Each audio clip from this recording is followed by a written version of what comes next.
Hey, it's Conrad Thompson. Just wanted to thank you for checking out the podcast here on YouTube. If you haven't already, please support our show. The fastest and easiest way to do so, just hit the subscribe button. It's free. And you might also want to hit the notifications bell so you're notified when new files are uploaded here to YouTube. The cool thing about this channel, we're not only uploading the entire episodes, we're also going to let you check out little bite-sized clips if you want to share it with the wrestling fan in your life. And we'd love to help you save some money. That's what I do by day.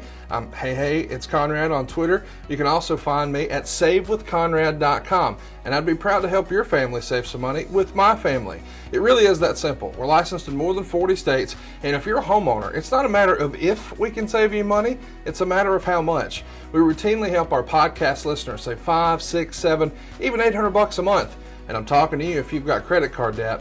We can help you get rid of it just like that. You don't need perfect credit either. Even credit scores in the 500s can be approved, and it's free to find out how much money you can save. It really is no cost, no obligation, and since we're licensed in more than 40 states, why wouldn't you do this? Maybe you're in a 30-year loan. If you are, you're overpaying your single biggest bill. We've recently helped some of our podcast listeners save more than $100,000 worth of unnecessary interest. Find out how much money you can save right now for free at savewithconrad.com. And thanks for listening to the podcast here on YouTube. Hey, it's Conrad Thompson, and you're listening to 83 Weeks with Eric Bischoff. Eric, what's going on, man? How are you? I'm doing great. Mrs. B and I still here in lovely Dunedin, Florida, enjoying the sunshine. Feeling bad for my friends that are back in Wyoming. It's like 7 degrees there and nasty, and we're looking forward to getting back, but I have to admit, we do not hate this weather. It's awesome. And it's fun hanging out with our kids and all the other good stuff that comes along with it. Well, so we're good. How about you? I'm great, man. And speaking of perfection, that's what we're talking about today. The franchise Sting. We never thought this day would come. He is the face of WCW my entire life, and he's finally going to debut for the WWE and make his Monday Night Raw debut, most importantly. It just feels like it shouldn't be, but it happened. And it happened, I can't believe it, 5 years ago, January 19th, 2015. And we're going to do this watch along style. I don't know that Eric has ever seen this show. It's 2 hours and 10 minutes. Fire up your WWE Network and go to Raw, which is easy. It's on your little top bar of your network. Then you'll click 2015, scroll down to January 19th, 2015, a very special Raw reunion. So lots of stars on this show. We'll talk about the news and notes leading into it and get Eric's real life reaction to watching how they debut Sting on Monday Night Raw. What a weird and interesting time to be a wrestling fan. So without further ado, I'm going to go ahead and verify with Eric that we're all on the same page, but you need to have the network pulled up now. Eric, are you ready? I'm ready, man. Let's do it. We're going to do a quick countdown, 3, 2, 1, play. And when I say play, you'll press play. If you're watching on a computer, you'll see when you first open it up, it gives you a skip intro option on the bottom right. We're not going to do that. We're going to start at absolute 0, 0, 0, 0, 0, 0. And we're going to go with the play in 3, 2, 1, play. Here we go. 3, 2, 1, play. Eric, I love the signature open. The then, now, forever feels like it's a big part of WWE. And I love, especially since they've got everything on the network now, embracing all of the old stuff. I think this is a clever little open. What you and I've never talked about this. What do you think about that concept? I've always loved this kind of an open when you pay homage to, the legends and the icons that so many people remember from different eras of their fandom. And I just think it's a really classy way to do it and to open a show. It just makes it feel important and it makes everything that you're about to see kind of feel important. So I dig it. I like that they open with Martin Luther King clips. Of course, this episode aired on Martin Luther King Day, which today is actually 5 years ago. And today, same Martin Luther King Day here. Vince McMahon, he gets this one right. I feel like sometimes maybe they don't pay enough tribute here or there. But clearly he had a lot of respect for Martin Luther King. He did, and he does to this day. When I was there this past summer for a few months, there was more than one occasion where Vince made a comment out of respect for Martin Luther King. So I know it's genuine with Vince. So this is going to be an interesting show. We've got all the news and notes sort of leading into this show. WWE would formally announce in mid-January that WrestleMania 32, or the WrestleMania we're going to be talking about next year. So not this year, as you may remember, this year's is going to happen out in California. But here they're talking about running it at Cowboy Stadium, April 3rd, 2016. And they're going to boldly state their goal at this press conference, saying they're going to pack the place with 105,000 fans, which would be a record that would easily eclipse WrestleMania 3. It's a big announcement that you're going to hold a WrestleMania in Dallas. And I guess, you know, if you had your druthers and time and age weren't really a thing, it would have been pretty cool to see Sting make his WrestleMania debut in Dallas. But we see it instead happen out in California. What a venue. Do you think you would have been so bold to try to run a big football stadium like that for a lot like, and obviously you did a lot of stuff at the Georgia Dome and a few other domes, but 105,000 people, my goodness.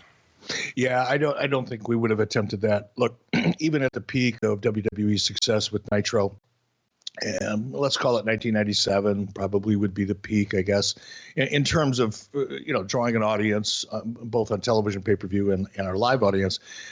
We wouldn't have gotten anywhere close to a WrestleMania type number. WrestleMania is an event in and of itself, meaning even if you're a very passive wrestling fan, when WrestleMania comes to town, you're going to go. You may not watch the show every week. You may not buy a lot of the other pay-per-views. You may check in with the product every once in a while. But when WrestleMania comes around, it's a big damn deal. It's much like the Super Bowl.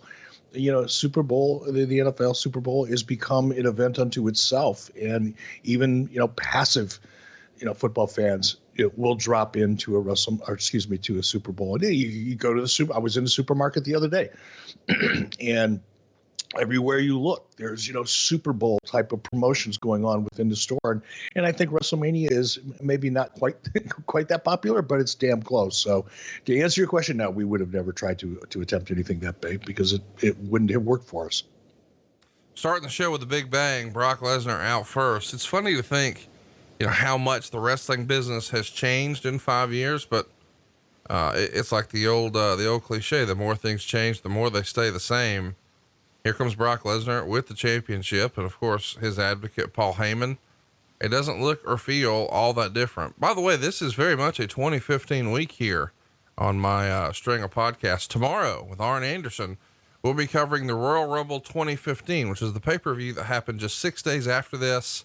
And unfortunately it begins, I think most agree in hindsight now, a comedy of errors with the way they were handling Roman Reigns.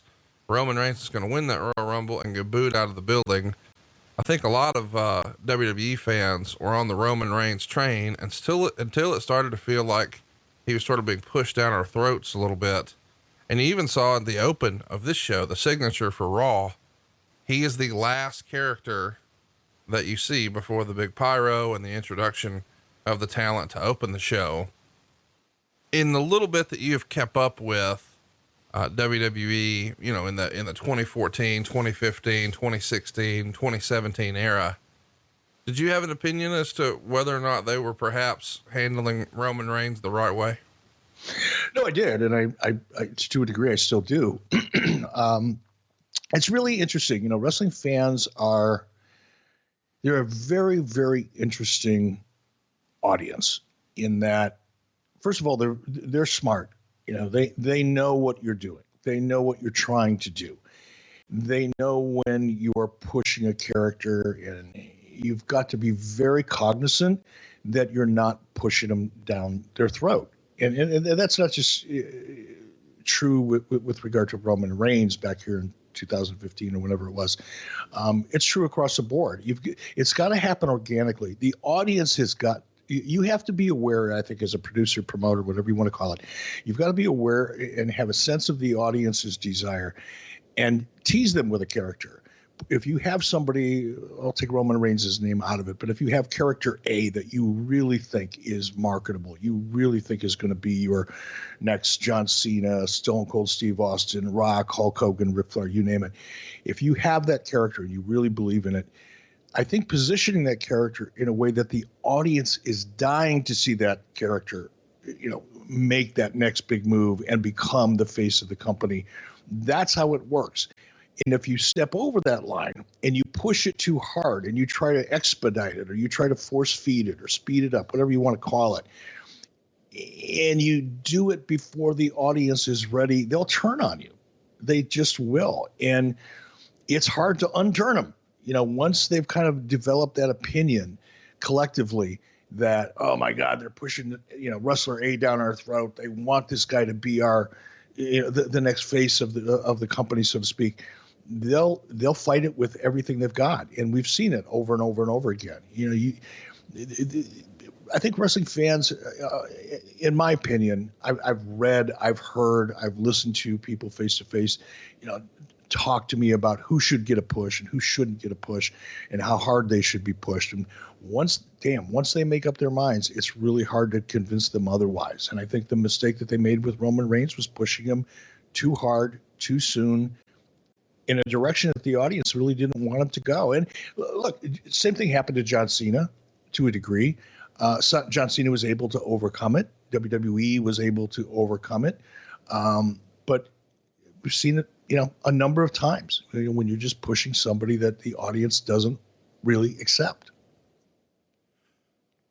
As you see here, we're 8 minutes into the show, and Triple H is now coming out to interrupt the promo of Brock Lesnar, where Brock had interrupted his advocate, and he's calling out Seth Rollins, but instead, part of the authority, Triple H, is out.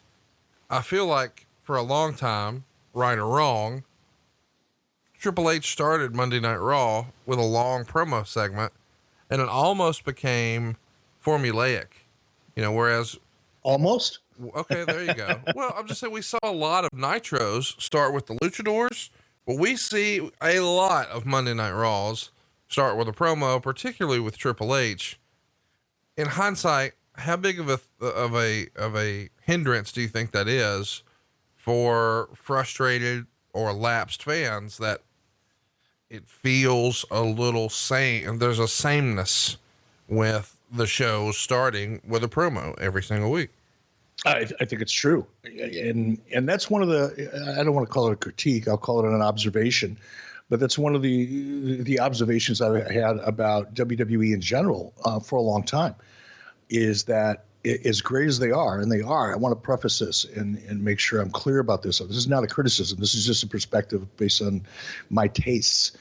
But when a show becomes so formulaic, as you pointed out, when the format becomes so standard and you see the same thing, especially a live action, live event show, like Monday Night Raw or like Nitro was, and you see the same basic open, you see the same clothes, you see the same talent, you see the same style of interviews. Nothing really ever changes. It's boring, and you kind of kill that desire that you want to develop in the audience to, oh man, I can't wait to see what happens next week, because you know what's going to happen next week. It's the same thing basically that happened the week before. And that's one observation, not a criticism I have of the show. Now, look, it's working very well for WWE. It has for a long time. And I think even now you watch the show and there's just a sameness to it. There's a filter that exists within the creative process. And in order for ideas, concepts, formats, shows to get through that filter and make it to your TV screen, they end up being so similar in so many ways that it's hard to get excited about it. I got to tell you, this version of Kane, corporate Kane, I really, really enjoyed. Of course, the authority here is made up of Stephanie and Triple H, and then they've got a lot of folks under their employ here. So you see their quote unquote heavy is going to knock you out as Big Show, but Kane in a suit, one of the many different versions of Kane. And since behind the scenes, We know at this point that he's got political aspirations, not yet the mayor, but we know now he is. It's a fun, it adds another dimension to Glenn Jacobs, and I actually enjoy it. I do too. And I'm going to talk a little bit about Glenn Jacobs here for a moment. I got to know Glenn a little bit, not real well. We didn't hang out, after shows and that type of thing, but we did a lot of, I shouldn't say a lot. We did several, promotional appearances together, radio shows together and things like that, promoting different events.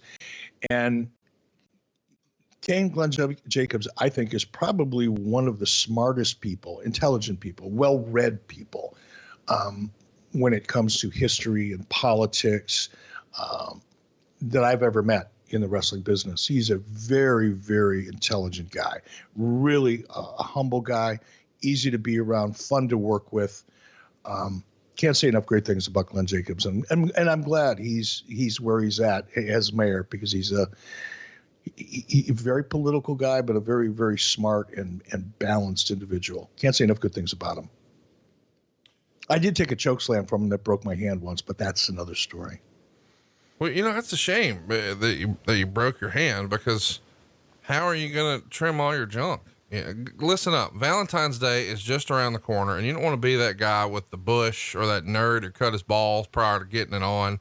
Whether you have a Valentine's Day or not, you need to be prepared to look good down there. And support for 83 Weeks is brought to you by Manscaped. And we already know they're the best in men's below the belt grooming. You see, Manscaped offers precision engineered tools for your family jewels. And that's why Manscaped has redesigned the electric trimmer. We want to avoid you having a little accident where you've got tissue paper stuck all over your sack meat. Their Lawnmower 2.0 has proprietary skin safe technology. What does that mean? It means it's not going to nick or snag your nuts. As a matter of fact, millions of sacks are now nick free thanks to Manscaped's advanced skin safe technology. And by the way, there's a little pro tip. Don't use the same trimmer on your face that you use on the balls. It's just nasty, you bastard. Get yourself the best gift of all this Valentine's Day. Get ready, throw down, put the smack down on that cooter. The Manscaped Lawnmower 2.0. It's a gift for both you and her. Lord, I don't know what makes them want to do stuff down there, but I know what makes them not want to. And you can go ahead and get a little life hack right now and 20% off with free shipping when you use the promo code 83 weeks at manscaped.com. Your balls will thank you. One more time. Get 20% off and free shipping when you use our promo code 83 weeks at manscaped.com. That's 20% off and free shipping at manscaped.com. The promo code is 83 weeks. Stay sexy this Valentine's Day, boys and girls, and Manscaped. Okay. First of all, you're fucking crazy. Secondly, as you're doing this read, right now, I'm watching, and I encourage you, if you're listening to this anywhere in the world, because this is a global enterprise, 83 weeks reaches all four corners of the globe. All right. No matter where you're watching, if you don't have WWE Network, order it right freaking now and watch along with this podcast, because as Conrad's reading this Manscaped copy, and I'm not even going to try to repeat what he said because I'll kill it. I'm watching Stephanie McMahon's reaction to John Cena's promo. And as I'm listening to Conrad and looking at Stephanie McMahon's face, it's almost like she's hearing your read. It is the most hilarious shit I think I've seen in a long time. It is so funny as you're talking about nicking your nuts, and Stephanie McMahon's eyebrows raised, and she gets this weird look on her face, and it's just hilarious. Please do it. You'll be glad you did. You can thank me later. I want to point out, we are now 15 minutes and 30 seconds in. People are still talking. No one has touched yet. There is no wrestling. And they probably haven't really said all that much either. I mean, 50, promos in my opinion, just my opinion. And believe me, I've made this mistake. I've done it the wrong way. I've gone out there and babbled for too long. Hell, I do it on this show. You get caught up in the moment, I guess. But, for a promo to go on for 6 or 8 or 10, 12 minutes, it better have a hell of a finish. A promo, in my opinion, it should be based on a 3-act structure, just like any good book, any good movie, any good television commercial, any good infomercial, whatever it is. You have a beginning and a middle and an end. And a promo, if you're going to spend this much time on a promo, it better mean something big by the time you get to the end of it, or you kill your audience. Because people come because they want to see action. They want to see conflict. They want to see the resolution of that conflict. They don't want to get lectured to. And that's what these promos sometimes, and again, I'm not being critical. I'm talking about in general, not this particular promo, by the way, because I can't even hear it. It could be a great promo, and it could be a great kind of 3-act structure within this promo. I don't know. I can't hear it. But generally speaking, if you're going to be out there for 8, 10, 12 minutes, by God, it better be entertaining. There is one entertaining thing that Seth says here. He says, John Cena is going to tuck his leg between his legs. And Cena plays into that misstatement and says, I don't know how I'm going to tuck my leg between my legs. So I love that John is very comfortable with this process, and he had a lot of fun as guys would get nervous and maybe say the wrong thing here. He had no problem exploiting it. He was so comfortable on the mic. I mean, it's hard to compare anybody to the Rocks and Austins just based on their star level and their perception from the fans of their star level. But when it came to, giving guys shit on the mic, John Cena is probably one of the more underrated performers of all time. Well, and I mean, that says, obviously, in fact, later today, I'm taking some kids. They're not really related to me. They're my daughter-in-law's nephews, but I'm taking 4 of them to go see the Dr. Dolittle movie that John Cena's in. As soon as I'm done with this podcast, we're going to be heading over to the movie theater this morning. And John, he may not be at that Rock status yet. I don't know if he will be, or maybe he'll be bigger than Rock. Who knows what the future holds? But he's a hell of an actor, and he's having a tremendous amount of success in the movie industry. And I think one of the reasons, and there's a lot of reasons for it, obviously, but going back to promos and listening and reacting, I think one of the things that you're talking about here with respect to John Cena is he listens. He's reacting to what the person he's in a promo with is saying. Oftentimes, and I've experienced this so many times over the last 30 years, you get out there, especially with somebody who's nervous or somebody who's green or doesn't have a lot of experience on the mic, and they spend so much time memorizing what they're going to say that when they go out there to cut their promo, they're not really listening to what the person who they're doing a promo with is saying. They're focusing solely on what they remember they're supposed to say. So in the case, like you pointed out here with Seth Rollins, where he kind of steps on it and makes a blunder, if John had not been listening and reacting the way an actor should to what Seth Rollins was saying, he would have blown right by that, because he would have been thinking about what he's going to say next based on what John had memorized. And I think that's one of the things that talent today can do if they really want to improve their promos. It's not necessarily about always having, really sharp one-liners and in your delivery. Probably 75% of what makes a good promo is your reaction to the person you're in the promo with. Right. And if that's organic and natural and believable, then the promo comes off great. Otherwise, you got 2 people out there just reciting dialogue that they memorize, and that's where you disconnect with the audience more often than not. So we're still going. We're past the 20-minute mark, but Hunter has just laid out the gauntlet that, as we saw at Survivor Series, a lot of guys lost their jobs because the Authorities team won. But John Cena has a chance to win those jobs back tonight, because he's going to give him a match. And if he wins, Ryback, Eric Rowan, and Dolph Ziggler are hired back. And if he loses, then not only are they still fired, but Cena will give up his opportunity to be in the triple threat match. So those are our stakes that have been established. But Lord, it has taken us 21 minutes and counting to get here. Yeah.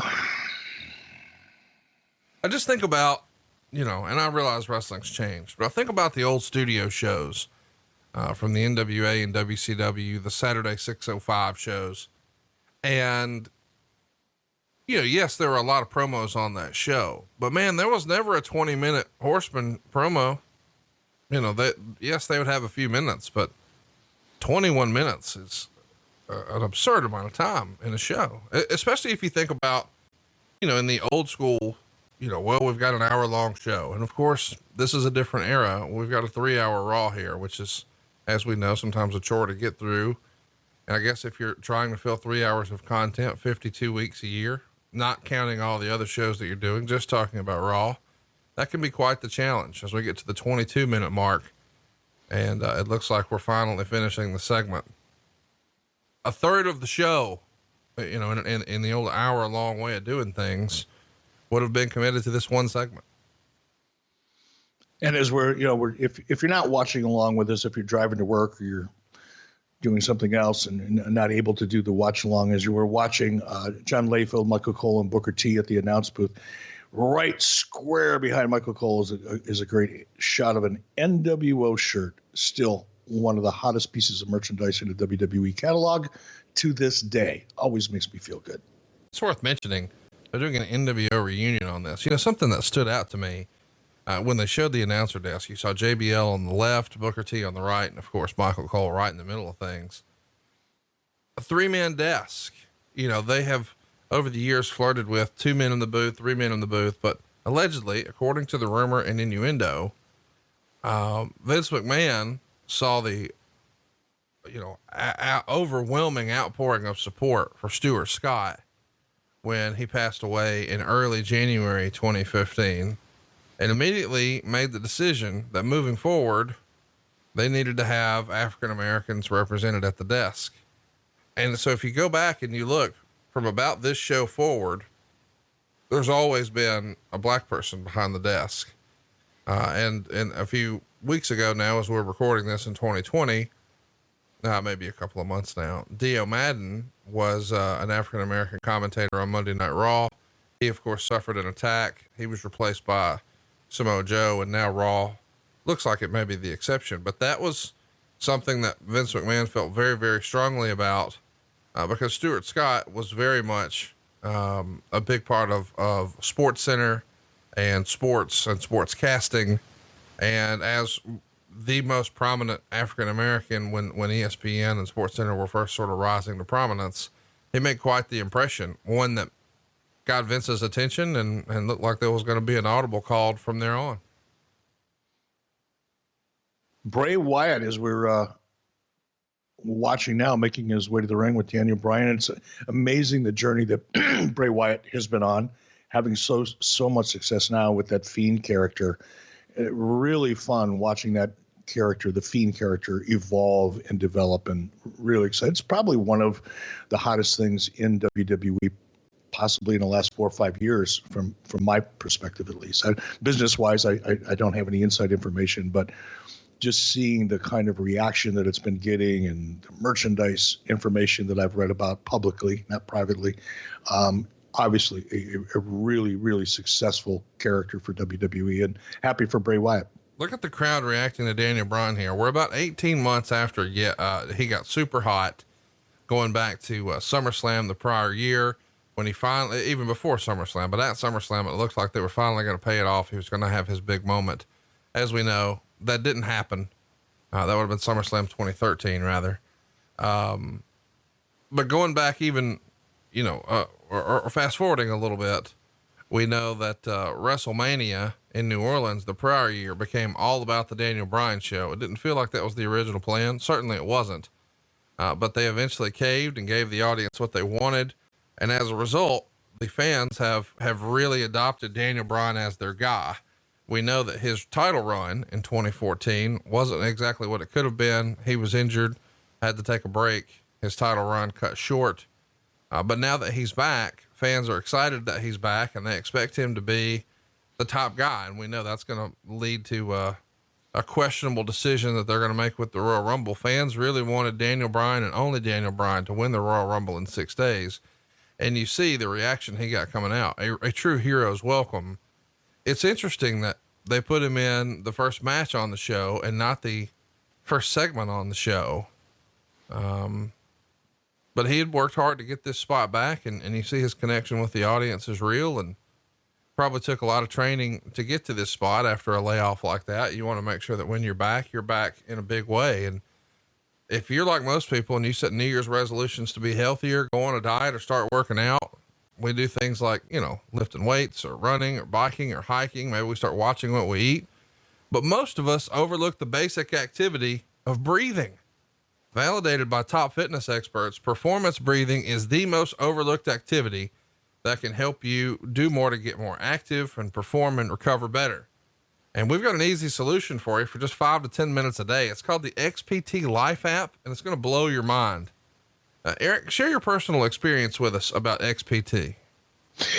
It started, as you know, Mrs. B, my wife, is very much into kind of holistic health and studies, reads, and absorbs a ton of information. She asked me to watch a YouTube with her, and I'm not going to mention the person's name because we're not promoting that particular individual or his YouTube channel, but it was an ex-Navy SEAL who has taken a lot of what he's learned as a Navy SEAL and training and adapted it to kind of performance coaching, if you will, in other aspects, whether it's athleticism or business or whatever. And one of the foundations of this particular video that I watched, this person was talking about the importance of, relaxation, clearing your head, meditation, whatever you want to call it. And breathing is a big part of that. So I think, we often look to, I think as a culture, we look for fast fixes, right? What's the next big, fad diet, or how can I quickly get into shape? Or how can I quickly, train to run a marathon, whatever it is you're interested in doing. And I think breathing is probably one of the things that's most overlooked. And if you can control your breathing and adapt your breathing to whatever it is you're trying to accomplish, you can probably get there much faster. But it's one of the things we don't talk about or think about or read about too often. So I think it's a great app. It's a science that is well researched, and like I said, if it's good enough for a Navy SEAL to learn how to breathe in their training to be the best that they can be, what is probably one of the most extreme physical challenges that a person can face. And I think it's something that everybody should look into, and we've got a great app to do it with. XPT Life was inspired by training techniques and lifestyle habits of the big wave surfer Laird Hamilton and former pro athlete Gabrielle Reese. And the XPT Life app is rooted in the most basic yet powerful human trait. You need to breathe. It really is that simple. In fact, the average human takes over 23,000 breaths per day. So wouldn't it make sense that we should learn the best way to breathe so we can perform the best we can? That's the real secret behind XPT, and what makes it unique are their breathing programs. And the team has brought together the best techniques from around the world to improve recovery, resilience, and performance for both mind and body. And they're offering you access to this revolutionary program for free. With the new XPT Life app, you'll quickly feel less stress, more focus, and improved performance. Just go to xptlife.com/83 weeks and download the app. Many health and wellness experts are predicting the XPT Life and performance breathing to become one of the new hottest trends in fitness in 2020. So go to xptlife.com/83 weeks and download the app. Now, there is more to it than just breathing. It's a complete program that includes XPT Move, which is personal training programs and daily workouts. And their workouts are there to challenge you both physically and even mentally. But the problem with pushing yourself is that you can burn out. And that's why the XPT Life app also includes recovery. With the XPT Life app guiding you through the proprietary post-workout recovery plans, you can recover faster to get back into the game. And listen, you have untapped potential. So go to xptlife.com/83 weeks and download the app. That's xptlife.com/83 weeks and download the app for free. You hear me? It's free. Discover how performance breathing and the XPT Life app can be your secret for a better mental and physical state. And we see Daniel Bryan here in a precarious spot. I absolutely love this version of the Daniel Bryan character. I know you really like the Fiend character. I know it's even before Bruce was back, whenever we would take a question on our podcast, Something to Wrestle, here on Westwood One on Fridays, the question would come up, hey, is there one character you wish you could work with and produce segments for today in the more modern era? And every time, without exception, it was Bray Wyatt. So I know for sure that he has had a lot of fun working with this Bray Wyatt character, but I liked this sort of, cult leader, the whole, I like even the Hawaiian shirt and the interesting presentation with the lantern and the fireflies in the audience. It's different, man. And it's so hard in wrestling because it feels like everything has been done. This at least feels different. I think you hit it right on the head. It's one of the biggest challenges today in any wrestling company, not just WWE, certainly with WWE, because they've got 3 hours on Monday night, 2 hours on Friday night, 2 hours on a Wednesday night. Although next is NXT, I should say, is a little different than obviously Raw or SmackDown in its presentation, but it's so hard to come up either with characters or storylines or anything else that feels different than what you've been seeing for such a long time. That's a challenge in the industry. And part of it is just because there's been so much content over the last 20 years, 25 years. And you look at it now, how many hours of content do we have, wrestling content, available to viewers today? You've got 3 hours on Monday Night Raw. You got 2 hours for SmackDown. And you got 2 hours for NXT, right? Yeah. You got a Tuesday show. You've got the, well, let's add it up. Add up. So just with WWE content, you've got 7 hours. Well, you've also got Backstage, which is an hour-long show on Tuesdays. Okay, so what are we up to? 8 hours now? Yeah, 9? So 3 plus 1 is 4, 5, 6, 7, 8. Yeah, there's 8 hours for sure. Now you've got AEW. Oh yeah, AEW makes 10, and So Impact makes 12. You can't really count Impact though. I mean, you've got to be you've got to be a scientist to find it. They're on Access now. I don't know that you have kept up with that, but they're on Access now, which is at least a real channel. Yeah. Okay. Yeah, They were on Pursuit before, dude. Like, Pursuit is based out of Alabama, a national television station based out of Alabama. And of course it's about hunting like deer and shit like that. But somehow they had wrestling in there too. But just, you're talking about major cable platforms, right? USA Network, TNT, obviously Fox Network. You've got 10 hours of content each and every week available, and it's great content. Don't get me wrong. I'm not being critical, but the challenge when you have so much content out there across the different platforms with the different wrestling companies is how do you stand out? How do you produce something that doesn't, create the feeling in the audience is, oh, that reminds me of this, or, oh, that's just like that.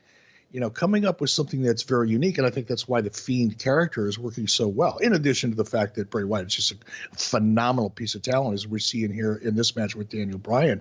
He's a big, powerful guy, but he moves like a 145-pound college wrestler. I mean, he's a very quick, fast, powerful athlete.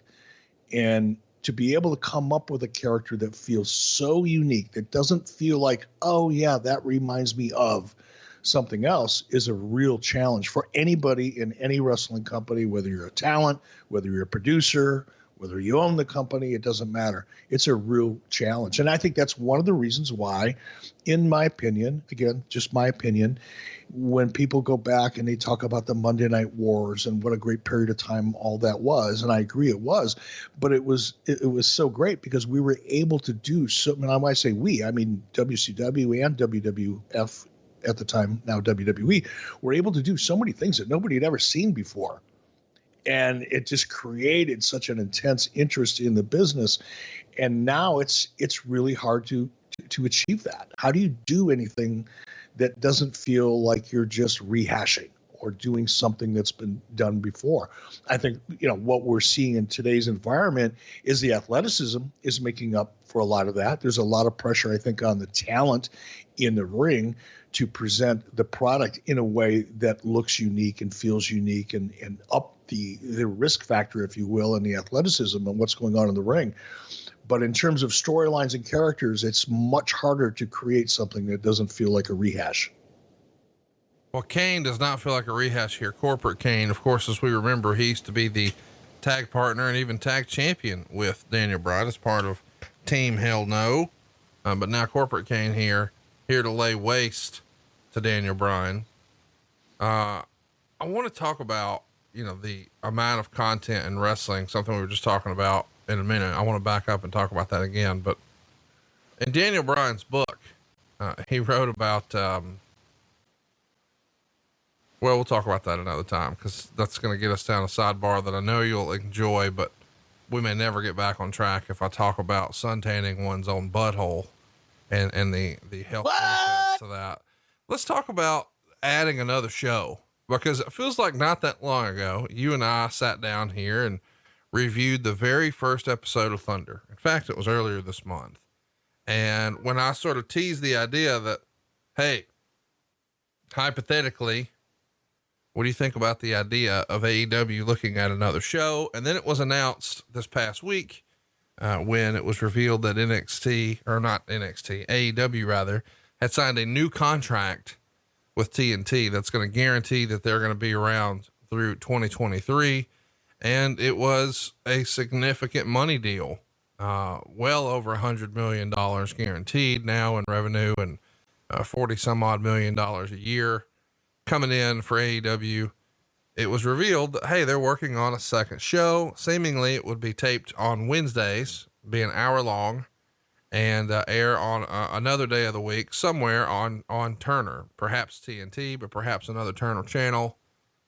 As soon as that bit of the announcement was released, man, our Twitter blew up, because you and I had just talked about it, and you sort of warned against that. When you saw that announcement this week, what'd you think? Well, first of all, I was really happy for everybody at AEW. I don't know, other than, some of the talent. I don't know Tony Khan. I've never met him, never talked to him. But obviously very happy for them, and happy for the business in general, because it's making the industry all that much healthier, and certainly happy for all of the talent, even the ones that I don't know, because there's a lot of talent that has a great place to work that might otherwise not. So generally across the board, very happy for them and for the business in general. That's my first reaction. My second reaction is, there's a lot I don't know. I have no idea what AEW's goals are. I have no idea what Turner's, goals or expectations are with regard to the AEW brand and business. So, given the fact that there's so much I don't know, my opinion really isn't worth all that much. I just am sharing my own personal experience in that if you don't have the right infrastructure, and by infrastructure, I mean budget and the talent to support it, not just in-ring talent, but outside of the ring talent, whether it's your production team, your post-production team, whatever, all of the elements that go into delivering a great product or building a great business have to be there. And if you don't have that, as was my case, at WCW when we were launching Thunder, and the expectations were very high from TBS at the time. Ted Turner wanted another Nitro, type of success for the TBS network. It wasn't just, hey, let's just put out another show and do the best we can. There was a lot of expectations from Ted on Thunder, and we didn't have the infrastructure to pull it off. We stressed every part of our business, from the talent in the ring to the talent that's required to put the show on, whether it's backstage production staff, post-production staff, whatever it is. We put a lot of stress on our infrastructure, and it took a toll. So my hope is that with regard to another show for AEW, that number one, the expectations from the network side of things are in line, and they're not out of whack, and they're not expecting too much, at least not right away. I'm hoping that the infrastructure within AEW can easily support another show without putting too much burden on the talent. And again, when I say talent, I mean talent across the boards, in the ring, out of the ring, production, and everything that goes along with it. And I think the last part of my observation would be, as we just said, there's 10 hours of wrestling available right now. Is there enough of an audience to sustain another hour. I mean, how much is too much? You know, we've seen this, I think, with sports in general, where, you know, it's like Major League Baseball. For God's sake, there's 4,000 games a year before you get into the playoffs? You know, basketball. I mean, who really cares until you get into the latter part of the season? Football is a little bit different because of the nature of the sport, but how much can you sustain in the long term, not in the short term, but how much will the audience stay interested in 10 hours, 11 hours, you know, soon to be, and probably more of wrestling content throughout the week? To me, I think you run the risk potentially. I'm not saying it's going to happen. I hope it's not going to happen. But I think when there's that much content out there, you run the risk of losing that sense of, man, I got to tune in to see what's going to happen. Look at WWE. Let's use WWE as an example. You got your 3-hour show, you know, on Monday night. You got 2 hours on SmackDown. Let's leave NXT out of the equation for a minute. You know, I think one of the reasons that we're never going to see not the only, but one of the reasons we're never going to see, you know, Raw delivering 4, 5, 6 million viewers like they used to, or SmackDown delivering what I think was probably the expectation going into the Fox deal of being able to deliver 3, 4, 5 million viewers a week, because you're on a network and you have a bigger audience potentially as a result of that. I think one of the reasons that it's not happening, Raw's numbers are flat. SmackDown is, for the most part, flat. Even on the Fox network, it barely gets a bigger number than Raw on cable. And I think one of the reasons for that within WWE isn't because of the talent, isn't because of the creative, it isn't because of anything other than the fact there's just so much of it out there that as a viewer, you don't feel compelled to need to tune in, because you can watch something else 2 days later, and that's pretty much the same thing. Or you can catch up online and find out what happened in a given match if you're interested in it.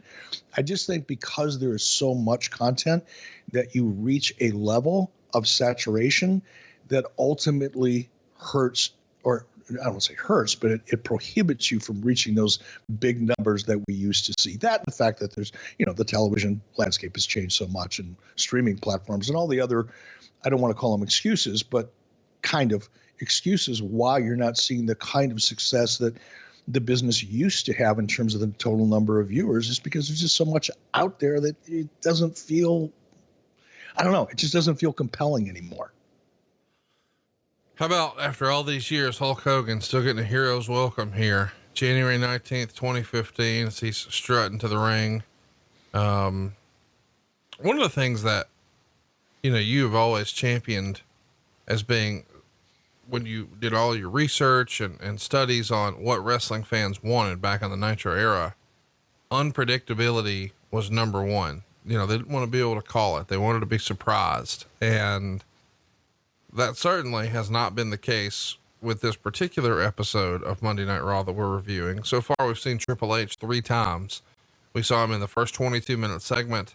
Then we saw him in a backstage skit with his old pals from the Click. A hilarious interaction there that we talked over with Sean Waltman and Damian Sandow, who at this time was doing the Mizdow character. But then, you know, at 41 minutes, we saw a recap of the 22-minute promo, which is just remarkable.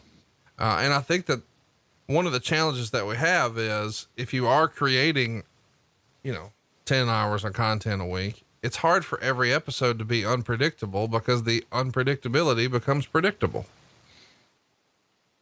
I have to chew on that. I think you confused me. It's early in the morning. I haven't had enough coffee. But I think the other part of it is going back to what I said earlier. You know, unpredictability, you know, is doing something different that seems out of sequence. You would have never seen it coming, whatever that may be. And again, once you've produced, and maybe this is what you're saying, and I just didn't hear it the right way, but I think one of the challenges you have when you produce this much content is, what do you do? What do you do that doesn't feel like you've seen that before? Right. You know, and again, you had so much opportunity back in the late 90s and even into the, you know, early part of 2000s, where you can pull stuff off like they did with Stone Cold Steve Austin and the beer and the ice cream trucks or whatever it is, garbage trucks they would drive into the arena, all the crazy stunts that they used to be able to pull. Well, you can't you just can't go back to that well and surprise people with those kinds of, I'll call them stunts, but those types of scenes any longer, because you've just done it all. And there's a limit. There just is a limit to what you can do. And again, I don't think that's a criticism of anybody's creativity or lack thereof. I just think it's a, part and parcel to producing so much content, it starts to feel repetitive. And to your point, what do you do that feels like, oh my God, I didn't see that coming, when you probably saw something very similar to it 2, 3, 4 weeks ago? That's, to me, the challenge. It's interesting to see on these reunion shows how they use the stars. The first time we see the NWO, they're backstage and they're with Shawn Michaels and Hunter and then Waltman, and then they have an interaction with Damian Sandow and Miz. And then here the hometown boy comes out third. And of course, Shawn got dressed up for the occasion with his hunting boots and his hunting hat and his hunting shirt and his blue jeans. But he's coming out third with Hulk Hogan out first and Flair in the middle. And of course, we're just a few days away from the Royal Rumble, and they've positioned this as being, hey, these three guys have won Royal Rumbles. Let's get their take on what they think might happen with the Royal Rumble this Sunday. What do you think of their use of legends in this show? I think it's working. Obviously, the look at the audience. I don't think I can see one if you're not watching along with us, if you're driving or working or whatever you're doing. I don't know how many people are in this arena. I'm guessing probably, what would you guess? 15, 18,000 people. Yeah. And I don't think one of them are sitting down. Everybody's on their feet. There's a lot of emotion. People are happy to see everybody. And I think the way they're using the legends here in this particular scene, as we see, if you're not watching with us, Shawn Michaels is dressed up a little bit like Stone Cold Steve Austin, I guess, in his camo outfit and his hunting boots, as Conrad pointed out. You got Hulk Hogan in the middle, Ric Flair in his suit, and the audience is thrilled to see him. You're getting a great reaction. It's a great use of the legends here. Byron Saxton, of course, is hosting the segment, and they're pushing the WWE app in a major way. Of course, we know that the network is just about a year in at this point, a little less, and they're pushing it really, really hard here. And that was a gamble that Vince McMahon took, the whole, hey, let's upset the apple cart with the pay-per-view model and let's try the network. And it required a lot of people to get comfortable with apps and navigating those apps that maybe hadn't before. And that's probably nothing big for most of our listeners here, but there is an older generation where, what do you mean? To watch TV, we don't need our phones. So it took a little bit of coaching, and they were definitely drilling it here. From the time you were with WWE in the more recent era, how much of these sort of sales points do you think that the announcers had to get over? I guess I'm not really sure what you mean with that question. The concept being, back in the day, wrestling announcers talked about what they saw on their monitor. They told the stories. They talked about the angles. They talked about the issues. They talked about the heat. They described the moves that they were doing and why they hurt and what their motivation for hurting this guy was. These days, we've also got to make sure that we're reminding everybody to get that WWE Network. There's a trial right now with promo code so-and-so. And so it's much more hands-on selling messages from Vince McMahon, or at least that's what we've been led to believe, that there's initiatives that Vince really wants to get across. So guys like Michael Cole have to spend less time talking about what's going on in the ring and more time trying to sell stuff.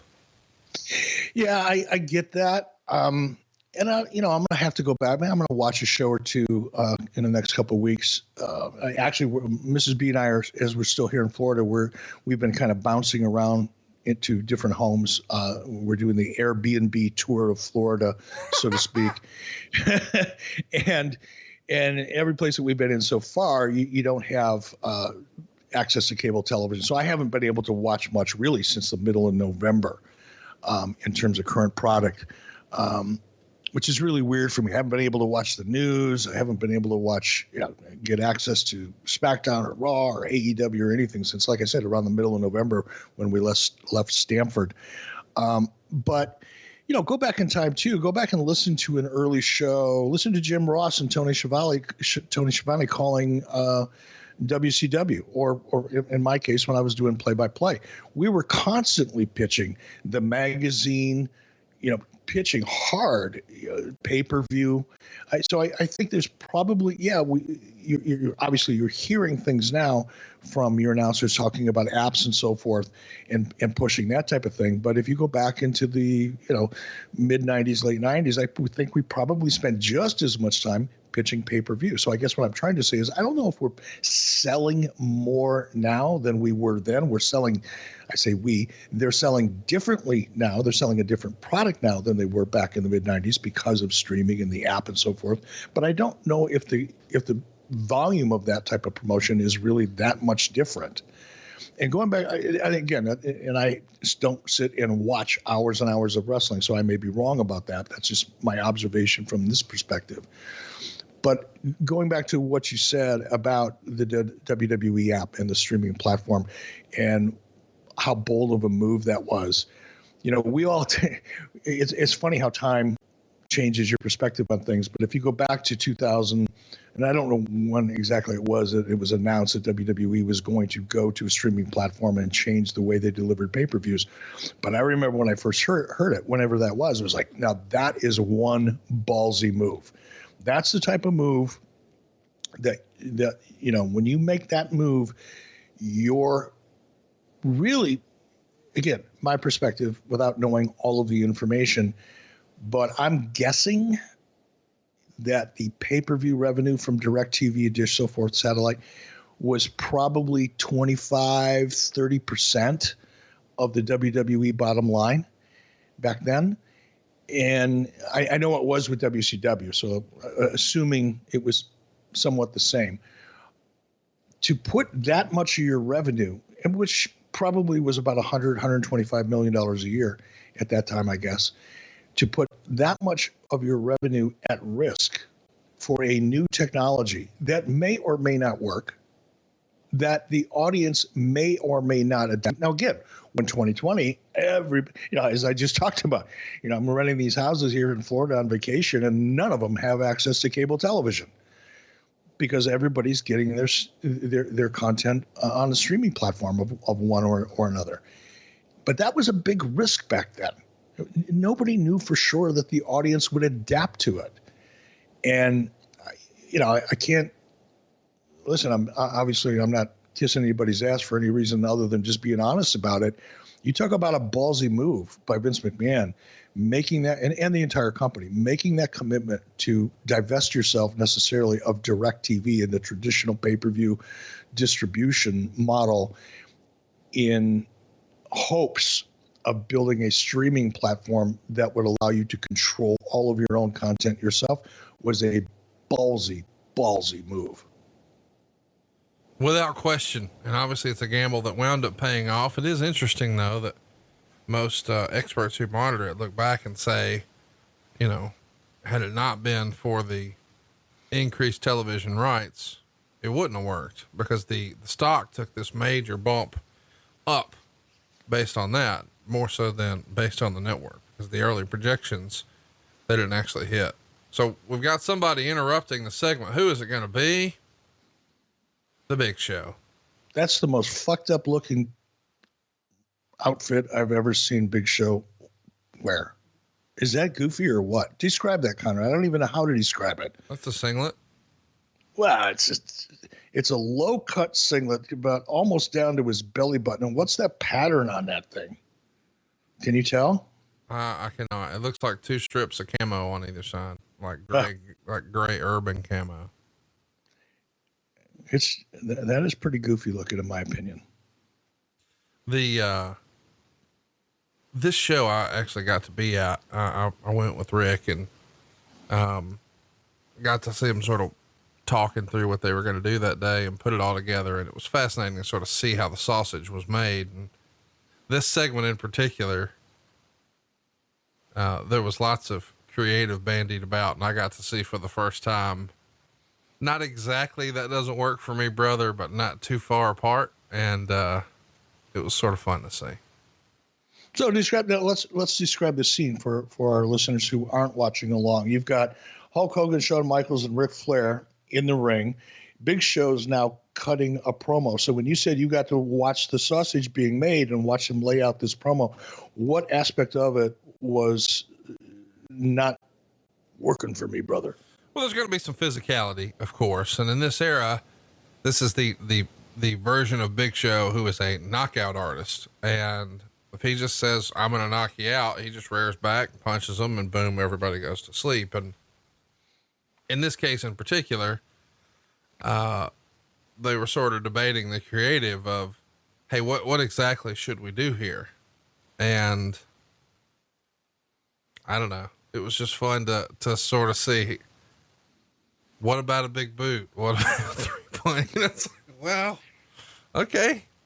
And of course we know, some of that's not actually going to come to fruition, but the idea that they had to navigate, hey, how do we use these legends in a way where we sort of, give the fans what they want, but at the same time, we're putting over young talent too. You don't want to squash young talent, but it's hard. I guess at this age, it's hard to say that Big Show is quote unquote young talent, but he is still wrestling here. No, but he's day-to-day talent, and that's always a challenge. When you bring in a guy like Hulk Hogan and Shawn Michaels and Ric Flair, you put him in the ring because the audience wants to see the legends get the upper hand. Right? Absolutely. They're reliving whatever era of wrestling that they really enjoy, and they want to see, because they don't get to see the legends that often. They want to see the legends get the upper hand. But then you've got to do business, the following day, and the legends are on a plane. They're on their way home. You may not see them again for 4, 5, 6 months, right? And in the meantime, you've got your, day-to-day talent. I don't mean to be disparaging when I say day-to-day, but you've got your regular roster in the ring with these legends, and they have to do business. So you've got to be careful that you don't dilute the equity in your main roster and sacrifice it to get, a legend over who's really not going to be around after the show's over. So it's a challenge. And I think the other part of it is, and I think it's even more true now, in 2020, is these guys, whether it's Hulk Hogan or Shawn Michaels or Ric Flair, they can't take bumps. And I know for a fact, with respect to Hulk Hogan in 2015, this guy was just not capable of doing all that much. He wanted to. In his mind, he was still, 38, 40 years old and was able to do all the stuff that he used to be able to do in his mind, but the body was not cooperating, and he was well aware of that by this point. He had a lot of serious back issues. He'd already been through a number of surgeries. So with regard to Hulk, no matter how bad he wanted to do something, he was physically really not capable of doing it to the level or to the extent that he should, put it that way. And the same thing is true. Wasn't probably in 2015, obviously, with Rick, certainly is today. And when you see legends, in WWE today, there's only a small handful of them that are capable of going out there and having any physical contact. So it is tough, and it's particularly tough because you look at Ric Flair, Shawn Michaels, and Hulk Hogan. All three of those guys want, especially when they get out there in front of the crowd. And again, you're looking at, if you're not watching along with us, just about everybody in this arena is on their feet right now listening to this promo. They want to see the action, but the talent knows better, and for reasons that we discussed a few moments ago about not diluting the equity and just the reality of what they can and can't do, they're not able to do it. And now as we see Ric Flair, he takes off his sport coat, he's taking off the Rolex, he's doing his Ric Flair gimmick, stomping around the ring, laying a chop on Paul Wyatt, rights, left, center of the ring. Ric Flair having a blast, comes off the ropes and gets blasted. Awesome. And Hulk Hogan and Shawn Michaels come over to mop up what's left of Ric Flair. Not probably what Rick wanted to do. No, Rick didn't care. He didn't care? No. What are they looking at? Well, they're looking at, as they look to the top of the ramp here, they know there he is, Roman Reigns, coming down from the crowd, which was very much his signature in this era. And, of course, that's how the Shield used to always enter the scene. And Roman Reigns getting primed for that top spot. He's here to save these legends from this dastardly Big Show. And I'll tell you what, we're here to save Valentine's Day. Here it is, the announcement you've been waiting for.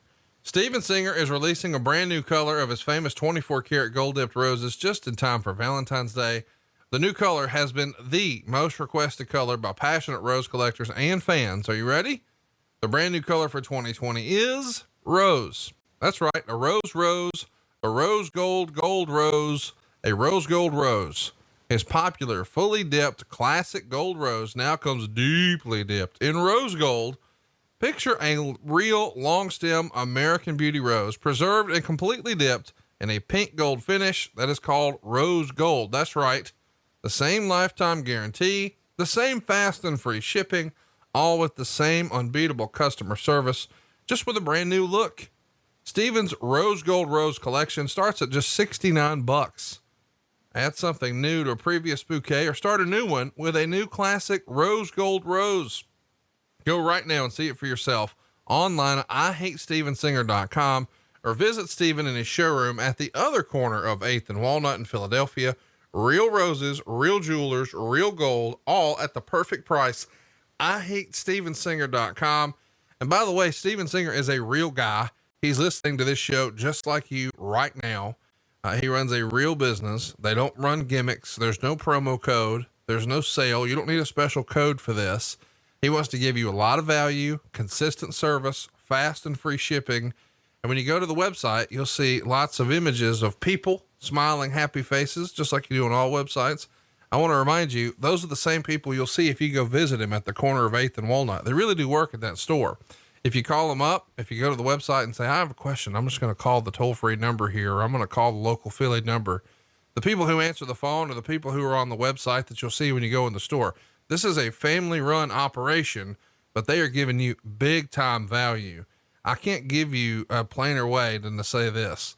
If you're looking for a Valentine's Day gift, this looks like you can add a zero behind it. This looks like a $690 item. You're going to get a lot of play at the house for this thing, but it's only $69 and it has fast and free shipping. Don't get this wrong, guys. Valentine's Day is easy at IHateStevenSinger.com. You know what I like about IHateStevenSinger.com and what Steven Singer is doing is he doesn't insult you. You know what I mean? It's, and again, I don't want to say the wrong thing here, but you know, I walk around like in Clearwater Beach, Florida. It's a big tourist area, right? And you're walking by all kinds of souvenir shops and clothing shops and all they're gearing all their sales towards tourists, and everything is 60% off. 365 days a year, everything is 60% off. Well, how does that work? You know, I like the fact that Steven Singer doesn't have gimmick sales. They don't insult your intelligence by trying to convince you that you're getting a deal that you're not really getting. They're transparent over at StevenSinger.com. They just give you great product at a fair price without all the gimmicks, and they don't insult your intelligence as a consumer. That's why I'm really glad they're a sponsor of the show. I feel really good about it.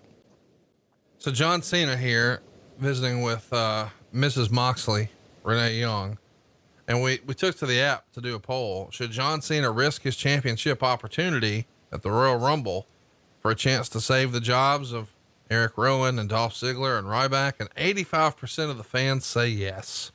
I got to tell you, as cheesy and corny as that may sound, I really do like the idea of trying to engage the audience with, hey, go here now and vote on this. And it was a rather clever way to get everybody to download the app and condition them to use that app, because that's the new way of the world with the network. And they had to come up with lots of ideas and concepts like that. But anytime you can get the fans to engage with you on that level, your brand is winning. Am I right? Absolutely. Any level of engagement, you know, it's you're making the audience, or you're allowing the audience, I should say, to feel like they're participating in the show, and they've got a voice and some input into what they're going to see. And that's a very powerful way to market your product. We would love to interact with you. If you haven't already, follow us on Twitter at 83 weeks. We are very active on Twitter. It's probably our go-to social media app.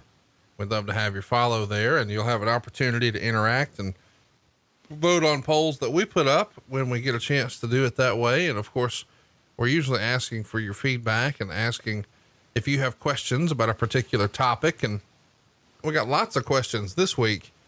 about Sting debuting on Raw, which we're going to get to here as we see the now John Moxley, the former Dean Ambrose, making his way to the ring. He's going to be taking on a guy who's recently popped back up, Wade Barrett, the real life Stu Bennett, who's now doing some commentary for the NWA on their studio show.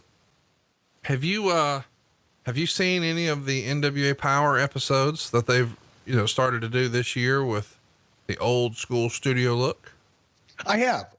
David Lagana has sent me quite a few links to some of the episodes that they've done. I haven't sat down and watched it on YouTube, but I have watched a lot of the stuff that David sends to me. And Nick Aldis is one of my favorite characters and people. He's a super guy, just a super guy, classy, very talented. He's a student of the industry, and not just in the ring, but outside of the ring. Very interested in the business of the sports entertainment business or wrestling business, whatever you want to call it. So I'm a big fan of Nick's, and therefore a big fan of the NWA. I like what they're doing. It's unique. They're embracing the studio show easy for me to say. They're embracing the studio show format and kind of embracing the nostalgia of that era, back when most wrestling was in small television studios, rather than what most people do, myself included. We did it in WCW. TNA did it. You're stuck in a sound stage. You try to make it look bigger than it really is. You try to camouflage the fact that you've only got 400, 500, 600 people in the audience, whatever it is, and make it look like it's bigger. And the NWA is embracing that studio show format and kind of paying homage to the history and the legacy of the industry before it became this big spectacle. Now, granted, they're doing it because they have no choice. They have to, but I really respect the fact that they're not trying to camouflage it and rather embrace it. So I'm a big fan of what they're doing and hope for their success. Let's go to Twitter as we're watching Stu Bennett here. Sorry, Wade Barrett and Dean Ambrose try to tear it up here on Monday Night Raw. We're talking, of course, about the debut of Sting on Monday Night Raw. Chris Gibson writes, Eric, what would have been your reaction if this would have happened in 1998? Of course, we're talking about Sting jumping ship.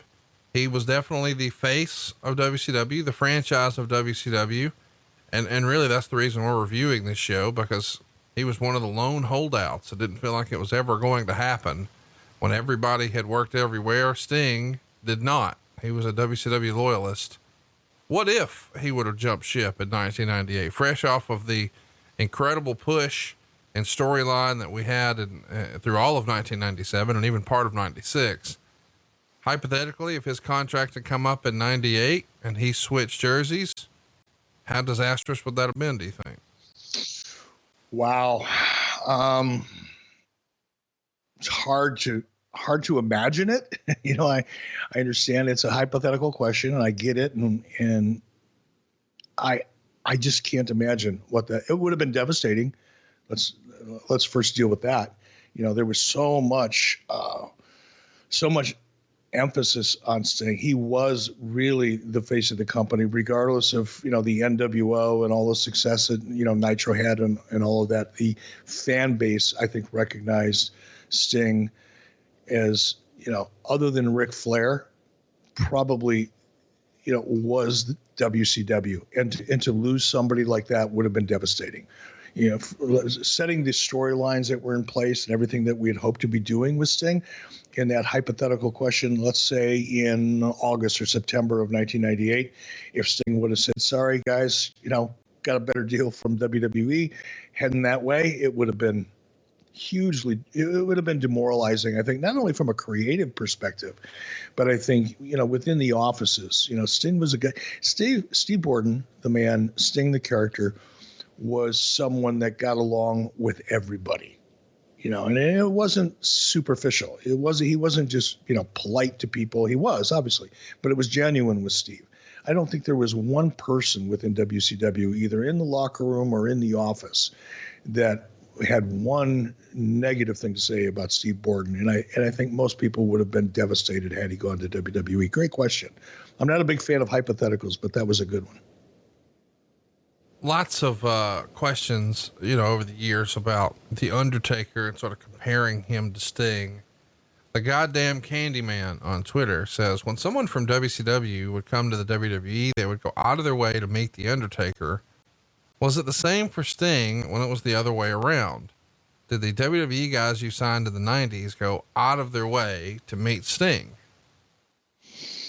I don't think so. I don't recall that being something that was obvious. I'm sure that they did, but keep in mind, even a lot of the WWE guys that would come over, Scott Hall, Kevin Nash, for example, knew Sting when they were in WCW. So it wasn't a situation where, they were meeting someone for the very first time, or they didn't already have a good relationship with Steve, because they did.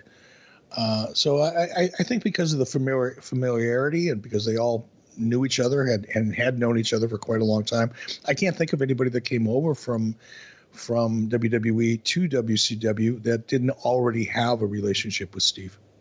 So we saw Dean Ambrose pick up the big win here. He beat the Intercontinental Champ, but it was a non-title match. But Dean Ambrose is your winner, gets the win with the Dirty Deeds double arm DDT. I'm curious your take on Dean Ambrose and slash John Moxley. Do you perceive him to be a quote unquote top guy with AEW? God, you put me on a spot. Not yet. I got to be honest. I like his character. I like his work. I like the fact that he's kind of this enigma in a way. There's a lot of things I like about it, but top guy, if I'm being honest, no, I don't. What do you think he's missing to be a top guy for you? And obviously, top guy is very subjective. It's just either it's to your taste or it's not. What do you think he could do differently? What do you think he's missing? Range. To me, he's two-dimensional, and he needs to find that third dimension, to get him to a Chris Jericho type level. It's nothing wrong with his work, nothing at all wrong with his character, other than I'm not seeing a lot of depth to it. There's a sameness to it. There's not enough range to it. I'd like to see that. And I think that's true across the boards for a lot of characters, not just, John Moxley. To be able to shift gears. And again, I'm not putting Chris Jericho over, because I'm going on a cruise with him in 4 days. I'm on, as you listen to this, I am on the cruise with Chris. So it's not why I'm saying this, but you go back and look at Chris Jericho's career, and he's been able to successfully reinvent himself so many different times in so many different ways, because he has that range and that third dimension that a lot of people have really never developed. And a lot of top guys don't have it. Guys that you consider top guys don't have it. But I think if any talent, not just John Moxley, but Dean Ambrose, whatever you want to call him, not just John Moxley, but any talent wants to reach that next level, they've got to be able to have that range that allows them to position elements of their character that make them feel more interesting from time to time. And as long as you're in that two-dimensional range, it's really hard to do. We're seeing lots of different clips here from the Royal Rumble, and they're sort of running through the stats. But when you're looking at all these numbers, one of the numbers a lot of our listeners are struggling with, it's credit card debt, especially since the holidays are now in the rear view mirror. Maybe you're starting the new year with some high interest credit card debt. Well, here's an easy way to put some money back into your pocket. Pay off your credit card balances with a credit card consolidation loan from Lightstream, and you could save thousands in interest. Get a fixed rate from as low as 5.95% APR with auto pay. And by the way, that's much lower than the average credit card interest rate of more than 20% APR. We should mention Lightstream loans have no fees. And we mean no fees, no application fees, no origination fees, no transaction fees, no prepayment penalty fees. Their online application, it's quick and easy. You can even apply from your phone right now. Plus, you can even get your money as soon as the day you apply. You see, Lightstream believes that when you have good credit, you deserve a low rate and great customer service. And that's exactly what they deliver. And I can attest to this. I've told this story a lot here on the show, but back in either 2014 or 2015, I bought a car using Lightstream. I heard that they had great rates, and they allowed the process to be so easy that I could effectively go negotiate almost like a cash buyer. So I found the car I wanted. Then I went to lightstream.com. They overnighted me a check. I got to go write a check for that car. It's the cheapest car loan I've ever had in my entire life. It was a simple, fast, easy process. And just for our listeners, you can apply now and get an additional interest rate discount. Make it even cheaper. The only way to get this discount, though, is to go to lightstream.com/83 weeks. Again, if you've got credit card debt, you need to go to lightstream.com/83 weeks, and you can get an additional discount. That's lightstream.com/83 weeks. Of course, subject to credit approval. Rate includes a 0.5% auto pay discount. Terms and conditions apply, and offers are subject to change without notice. Visit lightstream.com/83 weeks for more information. But they are a legit company, and I can't say enough nice things about them. As we see, they're running through the numbers here for the Royal Rumble. I've always felt like WCW was missing a Royal Rumble type pay-per-view. And I know you guys did World War III, but for whatever reason, I don't think it connected with the audience the way Royal Rumble did. The Battle Royal goes back, to the very beginning of wrestling. It feels like it's been around for decades. But there is a slight tweak from Pat Patterson where instead of having all the guys start in the ring, we bring a different one out. It builds this anticipation. And here is where in Royal Rumble season right now, with WWE presenting their pay-per-view this weekend, as usual, everyone starts to sort of back into, 26 guys have been announced. Who are the last 4? They want to be surprised. They want the big surprise entrant. Is someone new going to debut? Is an old character going to come back? Who's going to win it all? This air of predictability or unpredictability is, I think, what has been the key to the longevity and the success that Royal Rumble has had. What say you? Man, you hit it right on the head. First of all, did you buy your Lamborghini with do not have a Lamborghini. No. Conrad, come on. I bought a baby mama, a Lexus. You don't have a Lamborghini? No, I'm too fat for Lamborghini. Hey, that's a shirt. That's why you got the Rolls Royce. # too fat for Lamborghini. Dude, we got to get that as a shirt. That'd be a huge hit. Too fat for Lamborghini.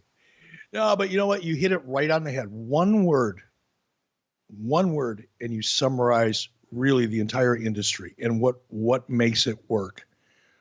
Anticipation. Yeah. And look, this is, my take on the psychology of what makes sports entertainment so successful when it's successful is capitalizing on that one emotion, anticipation, because we're conditioned as human beings in this country. You look forward to Christmas, or you look forward to Hanukkah, or you look forward to Easter, or you look forward to Halloween, or you look forward to these holidays that all have tradition associated with them that make them exciting and make them fun and make them something you look forward to every year. So at a very, very early age, you're conditioned a couple times a year to look forward to certain holidays, right? You look forward to your birthday because you're getting birthday presents, or you're getting older, which gives you an opportunity to, do more things. You get your first bike. When you're in your teens, you're looking forward to get your driver's license so you can have that freedom and you can drive a car, and you're looking forward to relationships and looking forward to getting laid, and you're looking forward to going to college and, your first job so you have your own money. You're conditioned to look forward to things your entire life. And I think when wrestling works, anticipation is one of the key elements that makes it work. And I think your point to the Royal Rumble and the anticipation of who's it going to be is absolutely right on the money. Look at the success of the NWO. Yes, it was the chemistry, it was the talent involved, it was the storyline and all the believability. It was all those things that, we've talked about it ad nauseum here on the show. But I think the key element that really launched the NWO and made it work, the underlying element was the anticipation of who's the third man. And no brag, just fact, the phenomenal way that we were able to keep that secret and deliver on that promise and expectation of revealing that third man. When you can capitalize on anticipation and build that anticipation so that people are talking about it, they're excited about it, they're vocal about it, and then deliver and or over-deliver, hopefully over-deliver on the element of anticipation that satisfies the audience, that's when you knock it the fuck out of the park. And I use the acronym SARSA: story, anticipation, reality, surprise, and action. All of those elements are really, really critical, in my opinion, for developing a great storyline within the industry. But of all of those elements, I think anticipation is the foundation that everything else is built upon. Good point on your behalf there, Mr. Thompson. We're seeing an interesting match here between a very young New Day. I think they're roughly a year into this act. So they're not quite to the heights that they're going to be just a year later. But they're taking on Tyson Kidd and Cesaro. And I absolutely love that tag team. And it's a shame that we didn't get to see more of it. Of course, we know Tyson Kidd's in-ring career will be cut short. He still works behind the scenes with WWE. And I believe he listens to this podcast. Hey, Tyson, how the hell are you, buddy? He looks like a, one weight class lower Ken Shamrock in his gear and presentation here, but the work does not look like that. I think he's, I don't know, man. I can't recommend going back and watching enough of their tag team stuff. I've been a big fan of Cesaro since he was on the indies as Claudio Castagnoli, and I think you would have enjoyed that gimmick. And speaking of gimmicks, there was a gimmick and a half with Tyson Kidd, and Cesaro here, and Adam Rose. He's got all of his party animals with him as they're going through. And you see on the left, that's Sammy Guevara, who's now with AEW. And, once upon a time, Becky Lynch was a part of that group. And another time we saw Braun Strowman as a part of that group. It's fascinating to see who all, played these rosebud characters, but Sammy Guevara is a little nugget that I don't think a lot of people who watch AEW today would expect to see here, but there he was. I want to give a shout out to Cesaro too. There's, I was only back with WWE for 4 months, so I didn't spend a lot of time there. I didn't really get a chance to get to know a lot of people that I didn't previously know, but Cesaro is one of those guys I wish I would have had an opportunity to spend more time with, both professionally and even just to get to know as a human being. Very, very positive guy. I don't think I ever laid eyes on Cesaro when he didn't have a smile on his face. He wasn't really outgoing and happy to be where he was, and loved that kind of energy. Really think a lot of Cesaro as a human being and as a professional. He's a great guy. We got 3 great guys coming up. It's the NWO reunion with Hall and Nash and Sean Waltman. And of course, we know they're all going into the Hall of Fame this year. And well, you'll be watching on TV. What the fuck? Yeah, I probably will be watching on television. I've said this before, and nothing's changed. I think for me personally, the Hall of Fame is the aspect of WrestleMania that I look forward to the most.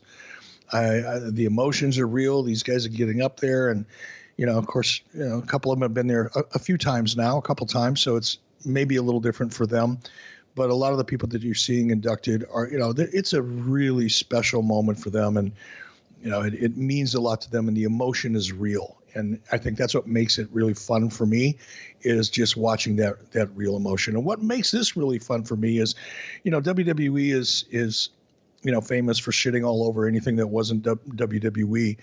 And to see the fact that, Scott Hall, Kevin Nash, Sean Waltman, not only here as we're watching along on this particular episode, they're not bringing them back as Diesel and Razor and the 1, 2, 3 Kid. They're out here flying the flag of the NWO. And I think even seeing them go into the Hall of Fame, as the NWO, makes me feel really good. When I see these guys, we do a lot of autograph signings together and conventions together, and we see each other out on the road several times during the year. Even Scott Hall and Kevin Nash, when they're making personal appearances, they're not making personal appearances as Diesel and Razor Ramon.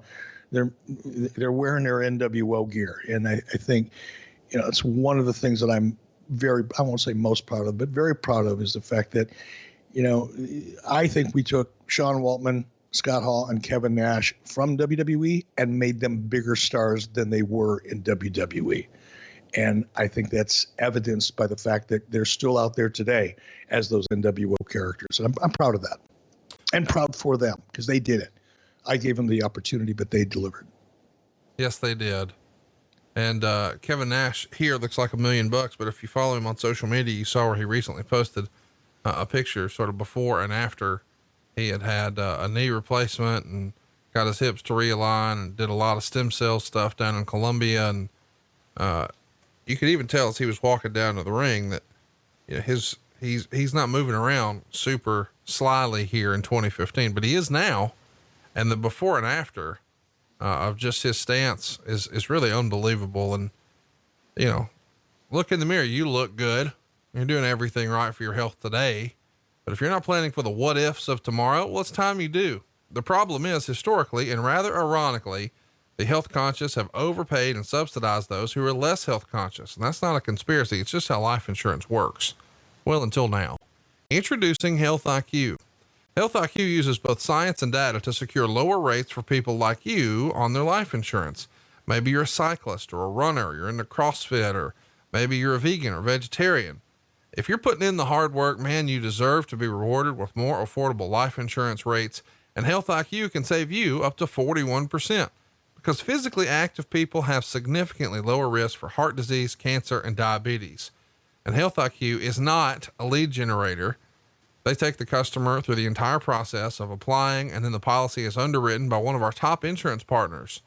But these savings are exclusive to Health IQ. You won't find them anywhere else. And you must qualify in order to get this special rate. To see if you qualify, go to healthiq.com/83 weeks and take the proprietary Health IQ quiz. Depending upon your score, as well as other related qualifying factors, you could save up to 41% on your life insurance premiums compared to other providers. Again, that's healthiq.com/83 weeks, and let them know we sent you, and then start the process with the Health IQ quiz. By the way, there's no commitment, and you'll learn even more about the potential opportunities to be rewarded for your commitment to living healthy. One more time, that's healthiq.com/83 weeks. And man, I can't say this plainly enough. If you're the provider of your household and you don't have life insurance, you need to get with the program, especially if you're living a clean living lifestyle. Why wouldn't you do this? Save yourself 41%. Go to healthiq.com/83 weeks. And as we're looking in the ring, Conrad, we're looking at the NWO, which is the whole foundation of the NWO was based in reality. That was the premise of the storyline. And they're in the ring with the Ascension, which is about as far from reality-based characters as one could get. I'm not sure that this makes much sense to me, but whatever. I wasn't following it at the time, so maybe they were more over than I give them credit for being, but to me, this is like a square peg in a round hole here. No, listen, they're brought out to be humiliated and embarrassed, and the Ascension, right or wrong, never got a fair shake on the main roster. They did great work down in NXT, and it felt like they had high hopes for them here, but after a week or two, all that was out the window. And well, some of that might have to do with this freaking gimmick. Yeah. This is ridiculous. Well, they look like a poor man's Road Warriors, and very poor. I think that's being very unkind to poor people. You know how, oh my God, I love you for that. You've always been a multi-millionaire. So maybe your kids never did it, but growing up as a poor Alabamian, we couldn't always get the name brand stuff. So sometimes, instead of going to, Walmart or Target or something like that, we would go to like a discount store, like a Family Dollar or a Dollar General. And those toys that they sell in stores like that are essentially knockoffs of the more name brand toys that you would see in the bigger box retailers. So you would have like wrestling action figures that were just like, okay, it sort of looks like that guy, but it's just off a little bit. So they would sell like fake Rey Mysterios and things like that. Well, I feel like that's what this is. The Ascension are maybe like fake Road Warriors. And here you see JBL getting up from his position, and what a reaction it gets from the crowd here, because he's here because they didn't expect it. That's exactly right. Because it's unusual. And now what John is doing here is building anticipation. They want to see John get in the ring and knock somebody out or get knocked out, but they want to see that confrontation. I love what he says. I had a feeling this might happen, so I made a little phone call to a legend I know. And of course he's about to bring out Ron Simmons, and they did not expect this, for him to stand up from the announce desk and reveal the APA shirt. And here comes Ron Simmons. Man, this is awesome stuff. It is awesome. And Ron is an awesome guy. I love, again, another guy that I see probably 3 or 4 times a year out on the circuit, and just always fun hanging out with Ron. Always in a great mood, great guy, amazing talent, a real legend in the industry. Funny as hell too. I love listening to him tell stories. By the way, we've talked a lot about JBL, the real life, John Layfield with Bruce Pritchard, but we haven't spent a lot of time talking here. Do you think he's one of the most misunderstood guys in wrestling? I don't know how to answer that, because I know John fairly well. I met him right away when I first got to WWE. We got along really. Actually, I had met John in an airport in Tokyo. He was coming in to Japan, I think, and I was just leaving, and we bumped into each other, and I think we had sushi and a beer together. And next thing I knew, everybody was talking about how I was trying to steal John Layfield from WWE, which wasn't at all the case. But I always got along really well with John, and still do to this day. To me, he's a fun guy. I don't know how anybody doesn't get along with John, but whatever. Evidently, he's got a little bit of a reputation and somewhat controversial in the minds of wrestling fans. But I don't know. I've never been around John and had anything but a great time, and seen him treat people pretty respectfully. So I don't know what. I don't know what there is for people to misunderstand, or maybe it's just me. I don't know. I dig it. Perhaps there's a locker room John and then a real life John. I've only met real life John, and he's always been very funny and witty, and he loves busting Bruce Pritchard's balls as much as I do. So, what's not to love? I know. You gotta love him, right? We've always got along great. It's fun because you hear certain things about certain people, and that's what you're sort of led to believe. And then you meet them and realize, well, that's not what I was expecting at all. And nobody was expecting the New Age Outlaws to come out here. So when Road Dogg hit the "oh, you didn't know," the crowd went wild. It's kind of weird actually that we're sitting in the ring right now. I'm not really a badass Billy Gunn. Let me tell you a story. I did an independent show about 2 years ago in Detroit, and Billy Gunn was actually in a match with my son, Garrett. And there was a spot I was outside of the ring, and there was a spot in the match where Billy was going to hit the ropes, and I needed to reach down underneath the bottom rope and grab his leg and trip him up so I could give Garrett an advantage. And when he hit the ropes, as guys often do, they throw their hips into in between the rope to kind of launch themselves off of it. I wasn't paying close attention, being the inexperienced old fuck that I am. And I leaned in between the ropes a little farther than I should have, and I got hit in the head with his ass. And I honest to God, I think for a second and a half, I was out on my feet. I mean, I just saw a big flash of light, and that motherfucker has the hardest ass I've ever been hit with. Not that I've been hit with a lot, but I don't ever want to get hit with Billy Gunn's ass again, because it damn near killed me. I didn't know that we were going to learn so much about Mr. Ass's ass today, but I'm glad we did. It's a deadly fucking weapon, let me tell you. So there you see, quite the segment. I really enjoyed that segment. I think that's the proper way to use legends. It's unfortunate that it's at the expense of a tag team, but that's on the main roster. But I guess that's sort of the structure you have to go with here. And the Ascension drew the unlucky straw. These days, of course, they've been released from their WWE contracts. They're going to get back out on the free market and see what's what. Obviously they won't be the Ascension gimmick. I'm curious to see. Thank God. Yeah. They should be grateful for that. That was one of the worst gimmicks I've ever seen, in this era. I mean, it would have been fine back in, 1960s, but this was horrible.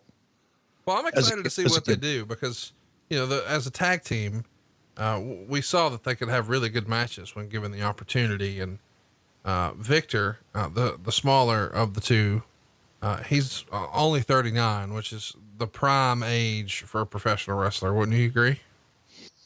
I think so.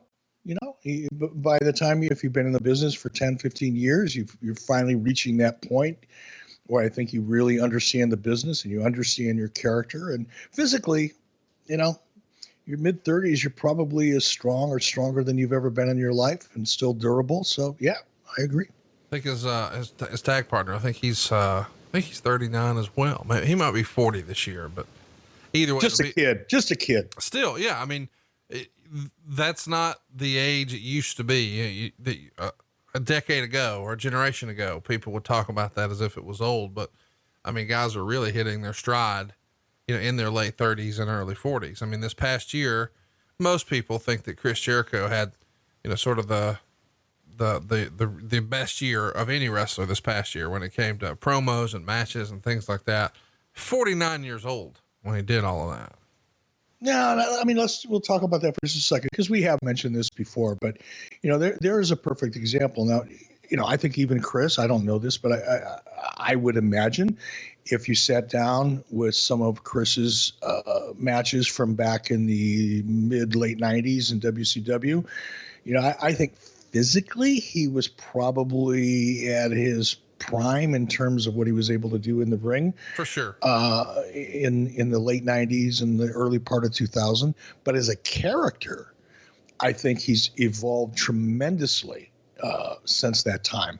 And I think that's a big part of the key. And if you're out there listening to this and you're a young person, thinking about getting in the industry, or if you're already in the industry and you're in that independent world, or maybe getting a break with AEW or NXT or even WWE, think about your character and think about advancing your character and your ability to cut promos and your ability to use your own creativity so you can embrace, if they hand you a character, if they meaning if it's WWE or AEW or anybody else, if you're coming into an organization and you have a character that's being created for you, your ability to interpret that character and make it your own is just as important, not more important, but just as important as the things you're capable of doing in the ring. And I think Chris Jericho is a perfect example of a guy who, he may not be at the top of his game physically as he was maybe 10 years ago, but I think he's far exceeded, his game compared to that same period of time when it comes to his character and his ability to understand and apply psychology to it. We see here on the show here, we've got a women's match. We've got Natalya and Paige on one side here and giving the big double suplex to Summer Rae. It's pretty crazy to think that only one of these ladies still wrestling. Of course, Paige forced to retire due to an injury, and Summer Rae just pursuing things outside of wrestling right now. It's also crazy to think about, how much wrestling or women's wrestling inside WWE has changed in 5 years. Of course, Summer Rae's tag team partner here, Alicia Fox. She's on the outside looking for the tag.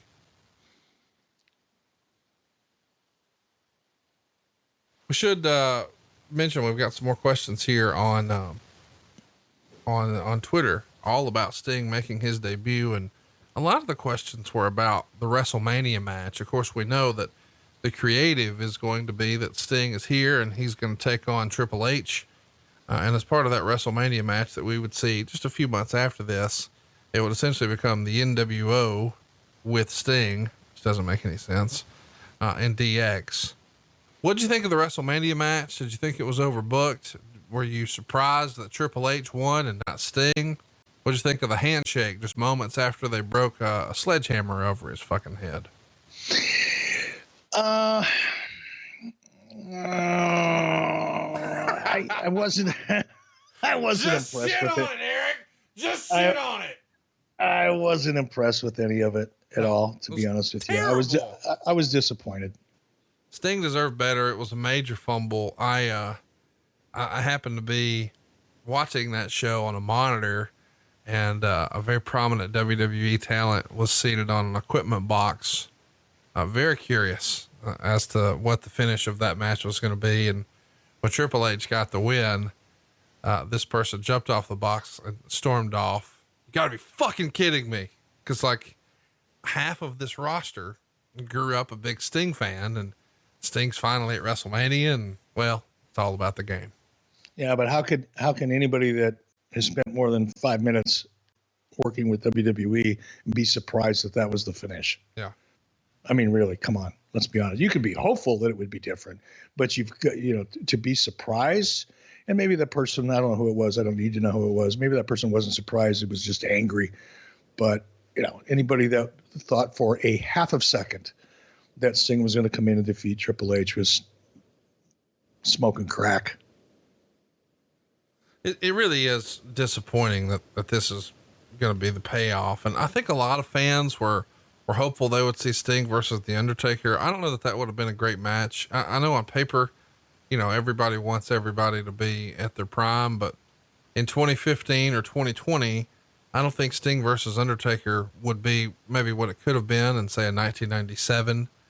And that's really when that sort of fantasy booking started to happen, when we had that black and white crow version of Sting. You started to see on after magazines like PWI, the fantasy booking. But someone did suggest something that I thought, well, no, that actually might work. Instead of Sting and Undertaker against each other, maybe they should form a tag team and take on a couple of younger guys, and a combination of, some more full-time in-ring performers working with the elder statesmen Sting and Undertaker. That might be passable, but still probably not exactly what some fans are looking for. No, but there's a lot to work with there. Yeah. I mean, you could have put those two, you could have put Undertaker and Sting together reluctantly. You could have put them together, but with an underlying tension between the two of them, or just enough doubt, between the two of them to not be totally sure that they were going to work together well in the ring, or not, escalate something at the end of a match where you would have a confrontation. There was be a lot to work with there by taking those two up. And I think you're right. The fantasy booking aspect of it, it's always nice to think, yeah, what if you would have had Sting, from 1997, 1998, when he was arguably still at his physical prime, in there with The Undertaker, same situation. Would that be great? Absolutely, it would be great. But putting that together in 2015 or in 2020, people would be very, very disappointed. And the talent themselves would be disappointed, because they know that they're not able to deliver the expectation that the audience has. They're just not physically capable of doing it. And that's just a reality. But I think putting those two together would have been a really, really interesting story to tell, and would have still had all of the potential of creating interest and building anticipation, because of the inherent desire of the audience to see those two kind of go at each other just one time, even if it's for a short period of time. Could have been fun. R-Truth, here's another guy. Love being around this guy. Man, you got to see this from this past week. I know you didn't see it, but you got to find a clip. Oh, you know what? I retweeted it. Just scroll through my tweets and you'll see a video from this past Monday, where he was declaring himself, he's the 24/7 champ now, and he was declaring himself eligible for the Royal Rumble. And then he started cutting a promo about how he was going to whoop your ass and you had no chance, and he was going to tear you limb from limb, Paul Heyman. And then of course, Heyman says, wait a minute, bong hit. I'm not in the match. Brock Lesnar is. And so Ron says, hang on, you're not in it. He's in it. And of course, Heyman says, yeah, stupid, or something like that. And then Bryan says, I'd like to officially undeclare myself from the Royal Rumble. It was tremendous. One of the highlight segments. And I think he's maybe one of the more underutilized talents. 48 years old again, still looks tremendous. You would never guess he's 48. And still able to perform at a high level, where the in-ring stuff is still there, but his character development, to your point about Jericho, off the charts. Off the charts. And I'll tell you what, in this, be careful how I say this, but if, Lori and I, Mrs. B and I get back to Cody, Wyoming, and WWE happens to come to Billings, Montana, if R-Truth is on the card, I'm buying a ticket. I'm not even going to call Mark Carrano and ask him for a free one. I'm going to buy one. The guy is so entertaining, in and out of the ring. He's just such a talented guy. And he's another one of those people like Cesaro. You could walk into the arena, if you're working at WWE, I'll use myself, you could walk in and, be tired, be in a foul mood, whatever. You spend about 30 seconds around R-Truth and you're cracking up and you realize, life's pretty damn good. He's just one of those people that, make you feel good about being around. He's super guy, and a great talent. It was so remarkable right there to see Rusev here. Rusev is getting in the middle of a big push here. He's the U.S. champ. He's still paired with Lana. They're still dropping the big flag from the top. He's wearing the medal. There's a flag at ringside. We're just a couple of months away from him riding a goddamn tank into WrestleMania to wrestle John Cena. Just really remarkable. And then you see what they're doing with him today, and you just wonder, how did we get here? How did we get here? Because, by the way, physically, Rusev looks better than ever. His work is still tremendous, but they're in the middle of this Bobby Lashley, Lana storyline, and this guy was riding tanks to WrestleMania to take on John Cena. I just miss this old presentation, the very, very much Ivan Drago Rocky IV presentation. As we see backstage here, Brock Lesnar confronting Seth Rollins. Both are heels, but they're going at it. And of course, Seth is flanked by J&J security. Of course, Joey Mercury's been a rather controversial figure in this last year or so. He's no longer with WWE and spent some time with Ring of Honor, and all of that got blown up in short order. And now Seth is seconded with AOP and now Buddy Murphy. And hey, here's a couple of guys who've been around for a long time. It's your tag champs, the Usos. And they're recently announcing that they're coming back after a little bit of time off. And of course, we're just a couple of days away from them taking on Mizdow. So Damian Sandow and the Miz. Did you ever get a chance to see this stunt double version of Damian Sandow with the Miz?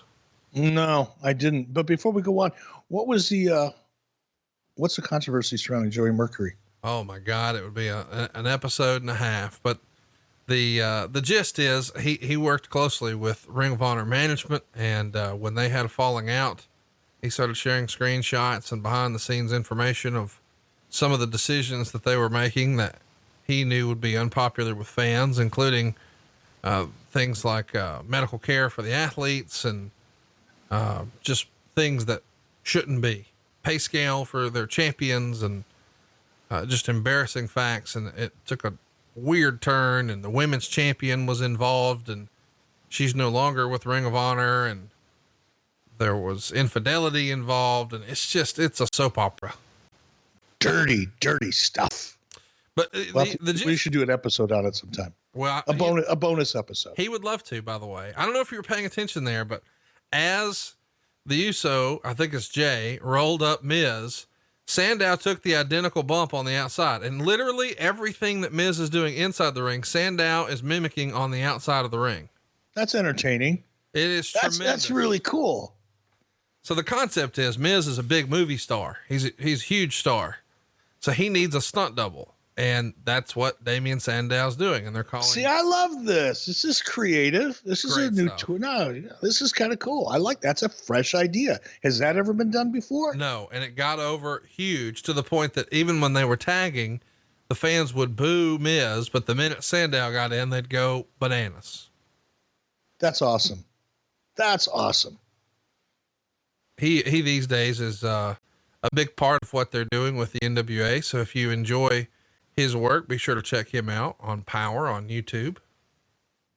All right. 3, 2, 1, play. So what do you think this stunt double thing? In wrestling, you and I often say there's nothing original. We've all seen something. We've all seen it before. Everything's a rehash. This is not. This is so awesome. I absolutely love this idea. This is one of the things about this industry that makes it kind of fun is every once in a while you see something that hasn't been done before that is really unique and creative. And this is a great idea. I mean, it is a great idea. Very excited about this. Speaking of great ideas, when I first heard about paintyourlife.com, where you could have an original painting by a world-class artist done by hand from a photo, I thought, Well, that's a great idea, but that's probably too expensive. And then I went to paintyourlife.com and I saw, well, that's not exactly the case. And I thought this was such a unique and special gift that I didn't just get one of these for Christmas. I got two of these. I got one for my mom of her favorite dog. It's like her favorite child now. It's hung with care now in her office. She was so happy when she opened it. She cried because it's a painting, man. That's special. That's unique. And we got a similar reaction, from Rick and Wendy. We got them a photo of them from their special day, and now it's hung with pride in the Flair household. And here's the thing, man, if you want to give a truly meaningful gift, you've just got to try paintyourlife.com. You can have an original painting of yourself, your children, your family, a special place, maybe your childhood home, a cherished pet, whatever you're looking for. And it can all be done at a price you can afford at paintyourlife.com. And to be clear, this is a true painting done by hand by world-class artists, all created from your favorite photo. It makes a great gift for a birthday, an anniversary, or even Valentine's Day.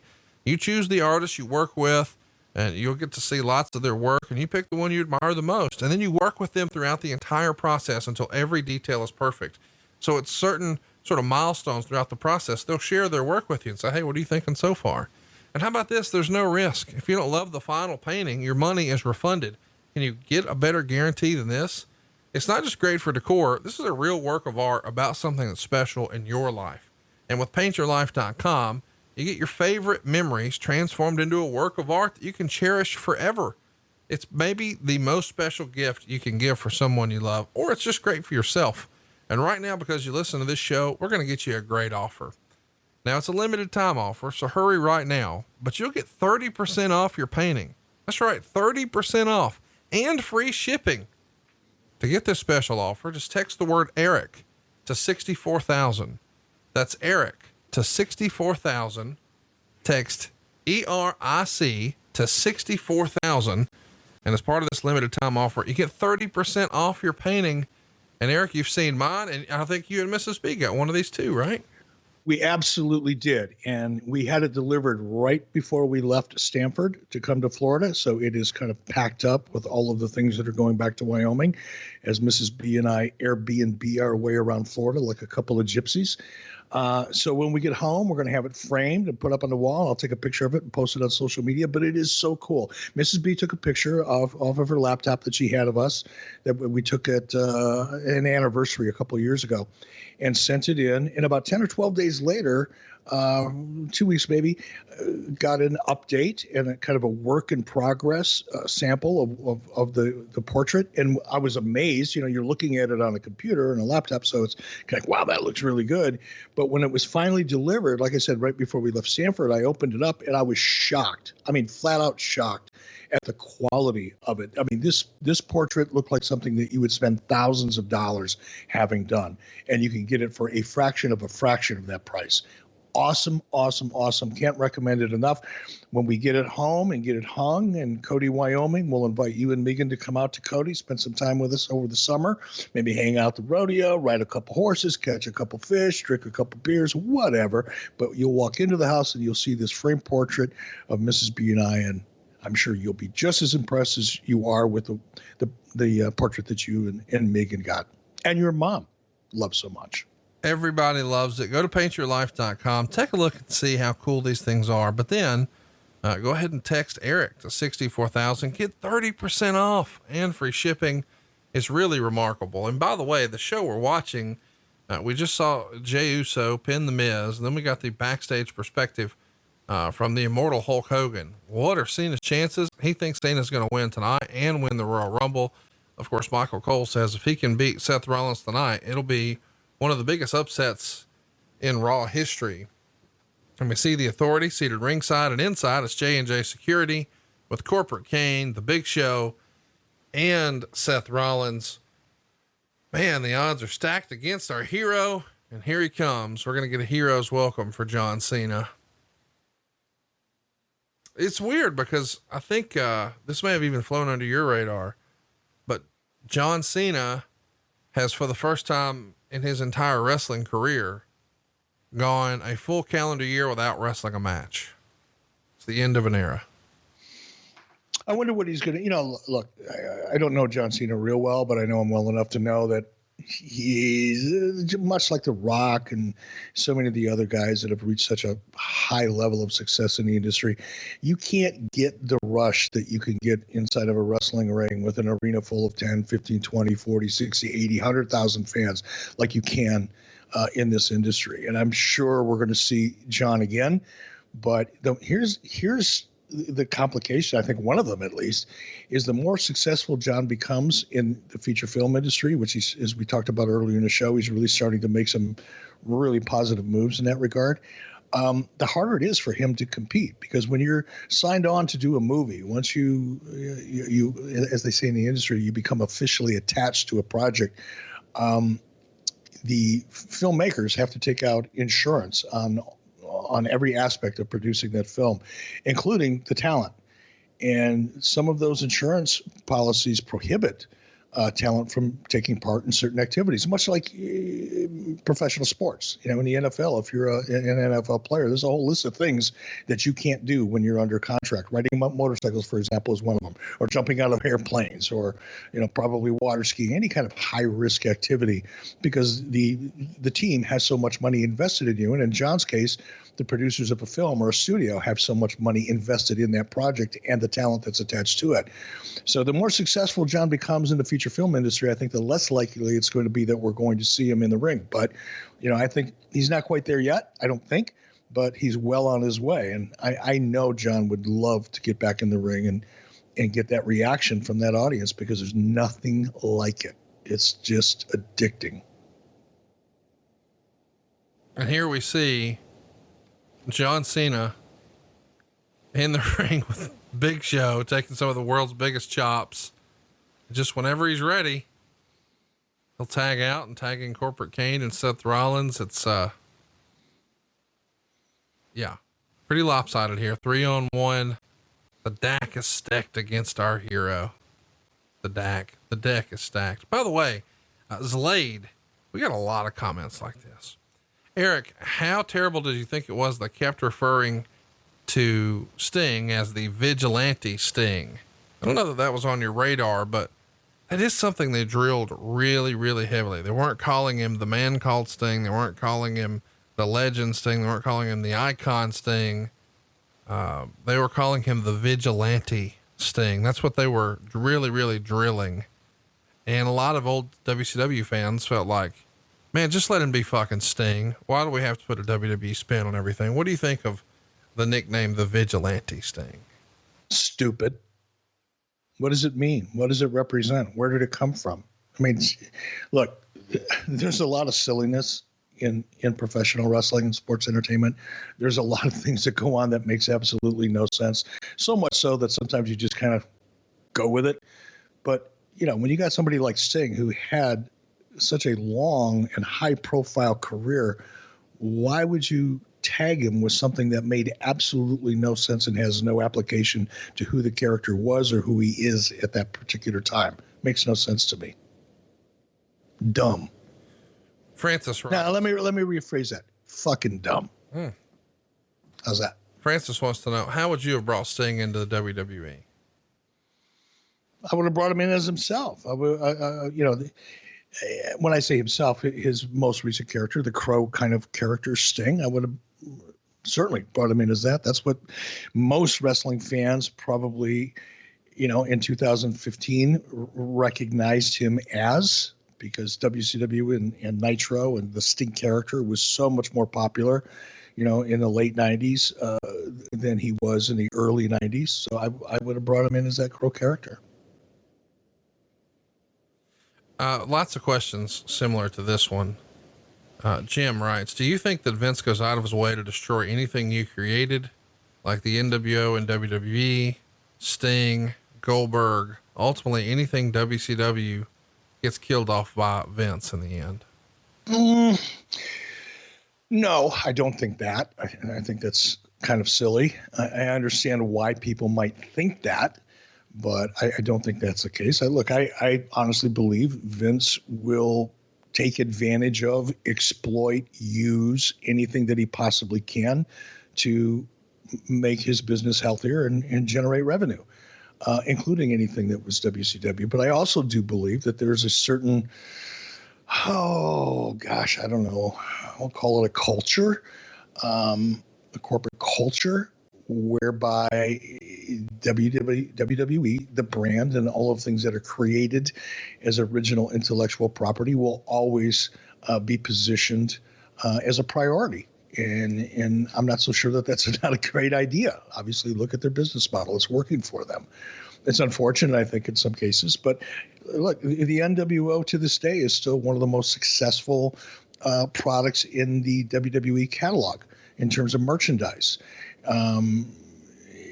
You look at this crowd shot here from 2015, and there's NWO merchandise there. You could probably watch, Raw this Monday night or tonight and see NWO merchandise in the crowd that they purchased through the WWE. So, they're still making money off of it. They're not destroying it. They're keeping the merchandise available. They're inducting, the NWO into the Hall of Fame. So I think the fact that WWE is promoting the NWO as much as they have and are, and the fact that they're still selling their merchandise kind of contradicts the statement that they're trying to kill it.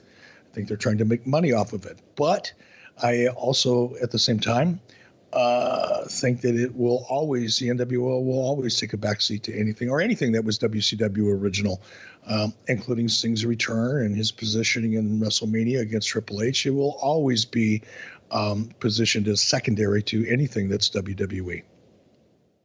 But that's not the same thing as killing it. That's not the same thing as, disrespecting it. It's just positioning it. And like I said, I don't think it's wrong. From the WWE perspective, I don't think that's a bad thing necessarily. Burroughs wants to know, were you surprised Sting waited so long?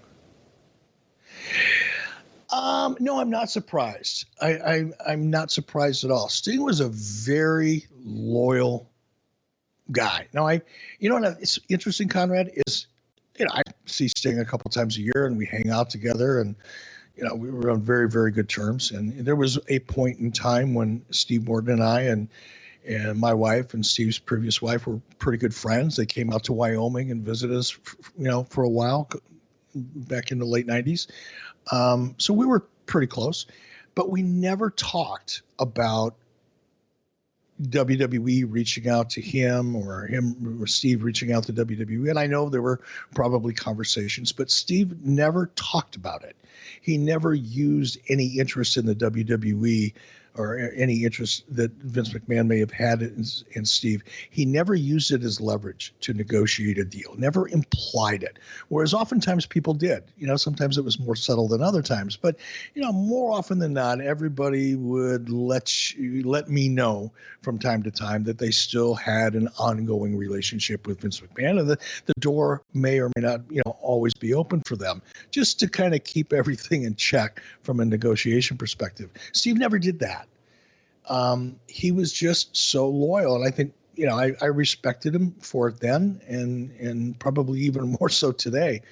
I think it would have probably been in Sting's best interest to make a move to WWE, particularly in the late 90s, 98, 99, or probably 97, 98, it'd be a better time, when Sting probably would have had a tremendous amount of leverage and would have made an enormous amount of money.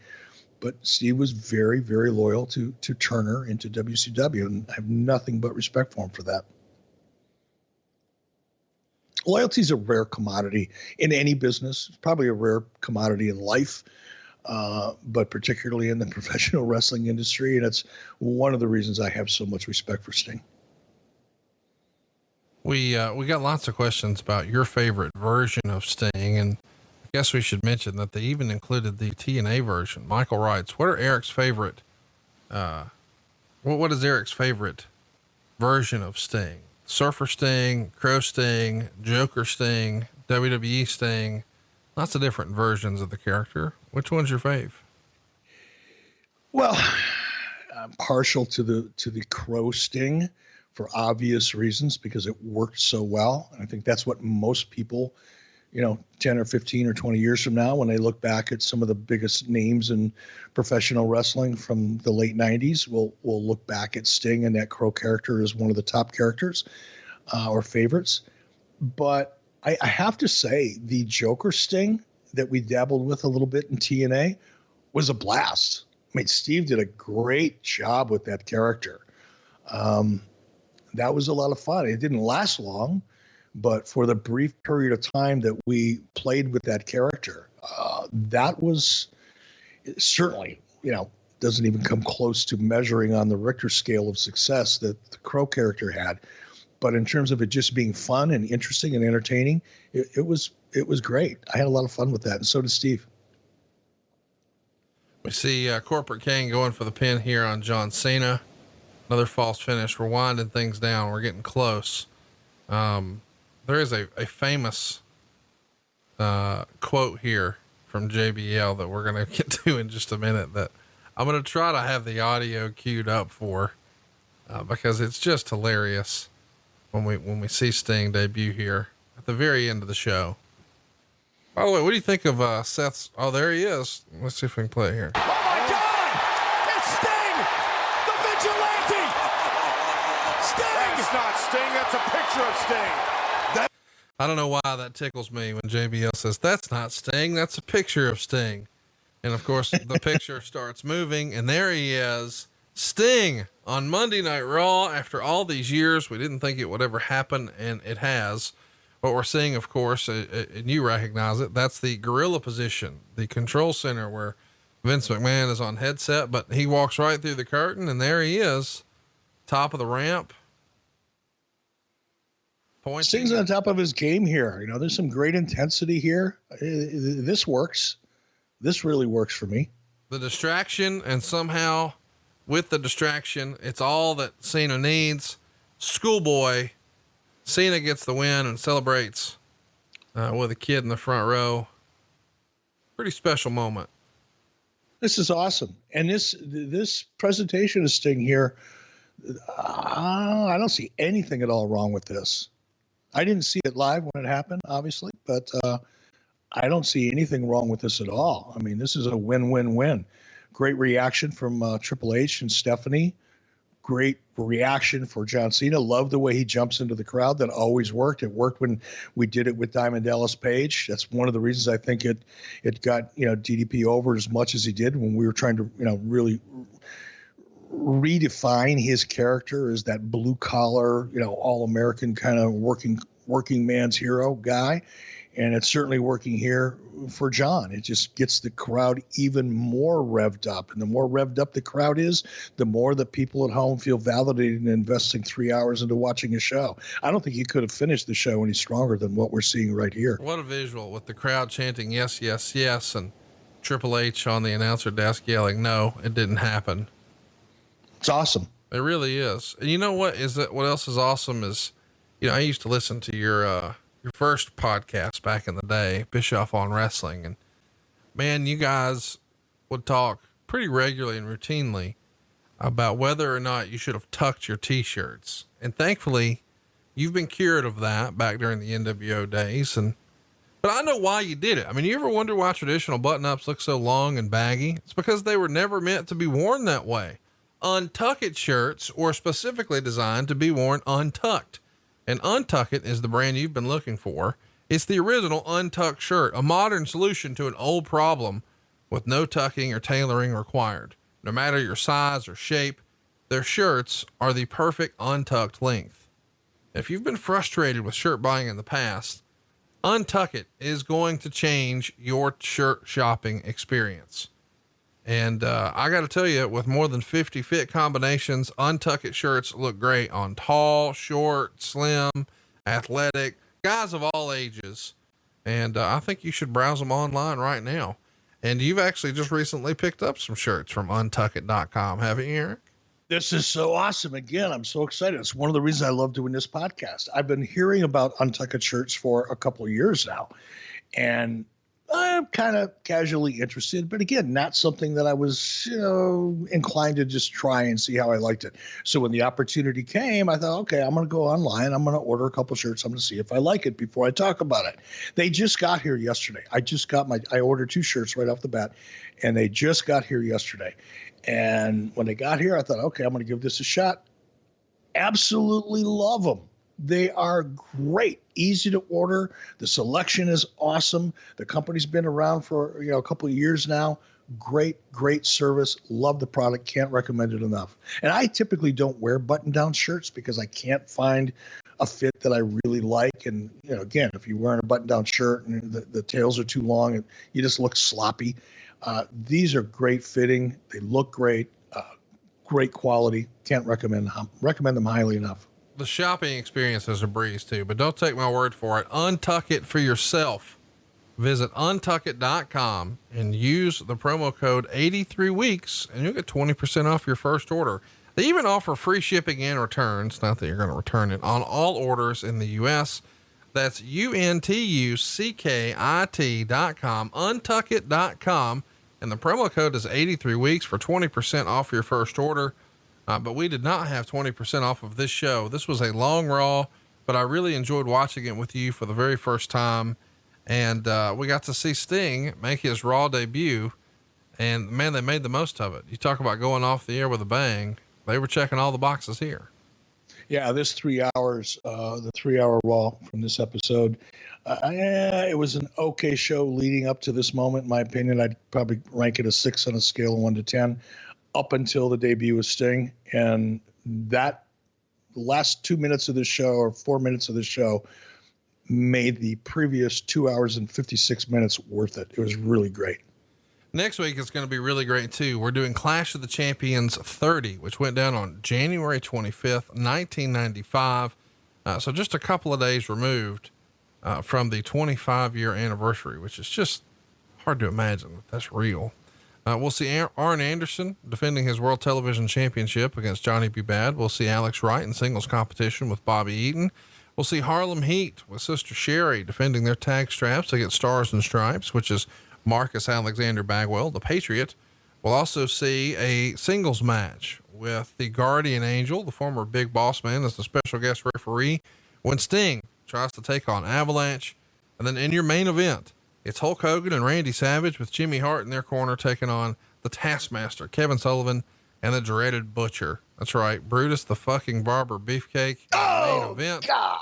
And it's all going down from Nevada, Caesar's Palace, Las Vegas, Nevada. You don't want to miss it.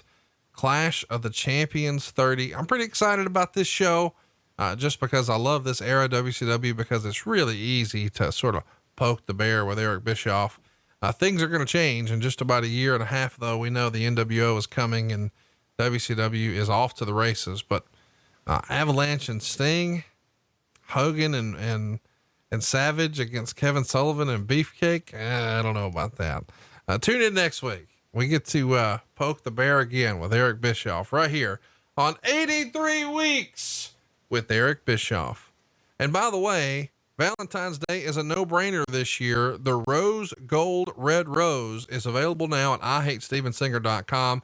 It really is a no-brainer for Valentine's Day. And by the way, the hottest color, the hottest precious metal amongst ladies right now, it's rose gold. My wife loves it. Yours will too. And it looks like you spent a lot more than just $69. And that's where this starts. Just $69 with free shipping. You can even get a little personalized love note, a great shipping box as well. Go right now to IHateStevenSinger.com. You're only going to spend about $69, but it looks like you're going to spend like $690. It's a no-brainer. Visit them at the other corner of 8th and Walnut, or save yourself some time and get free shipping right now at IHateStevenSinger.com.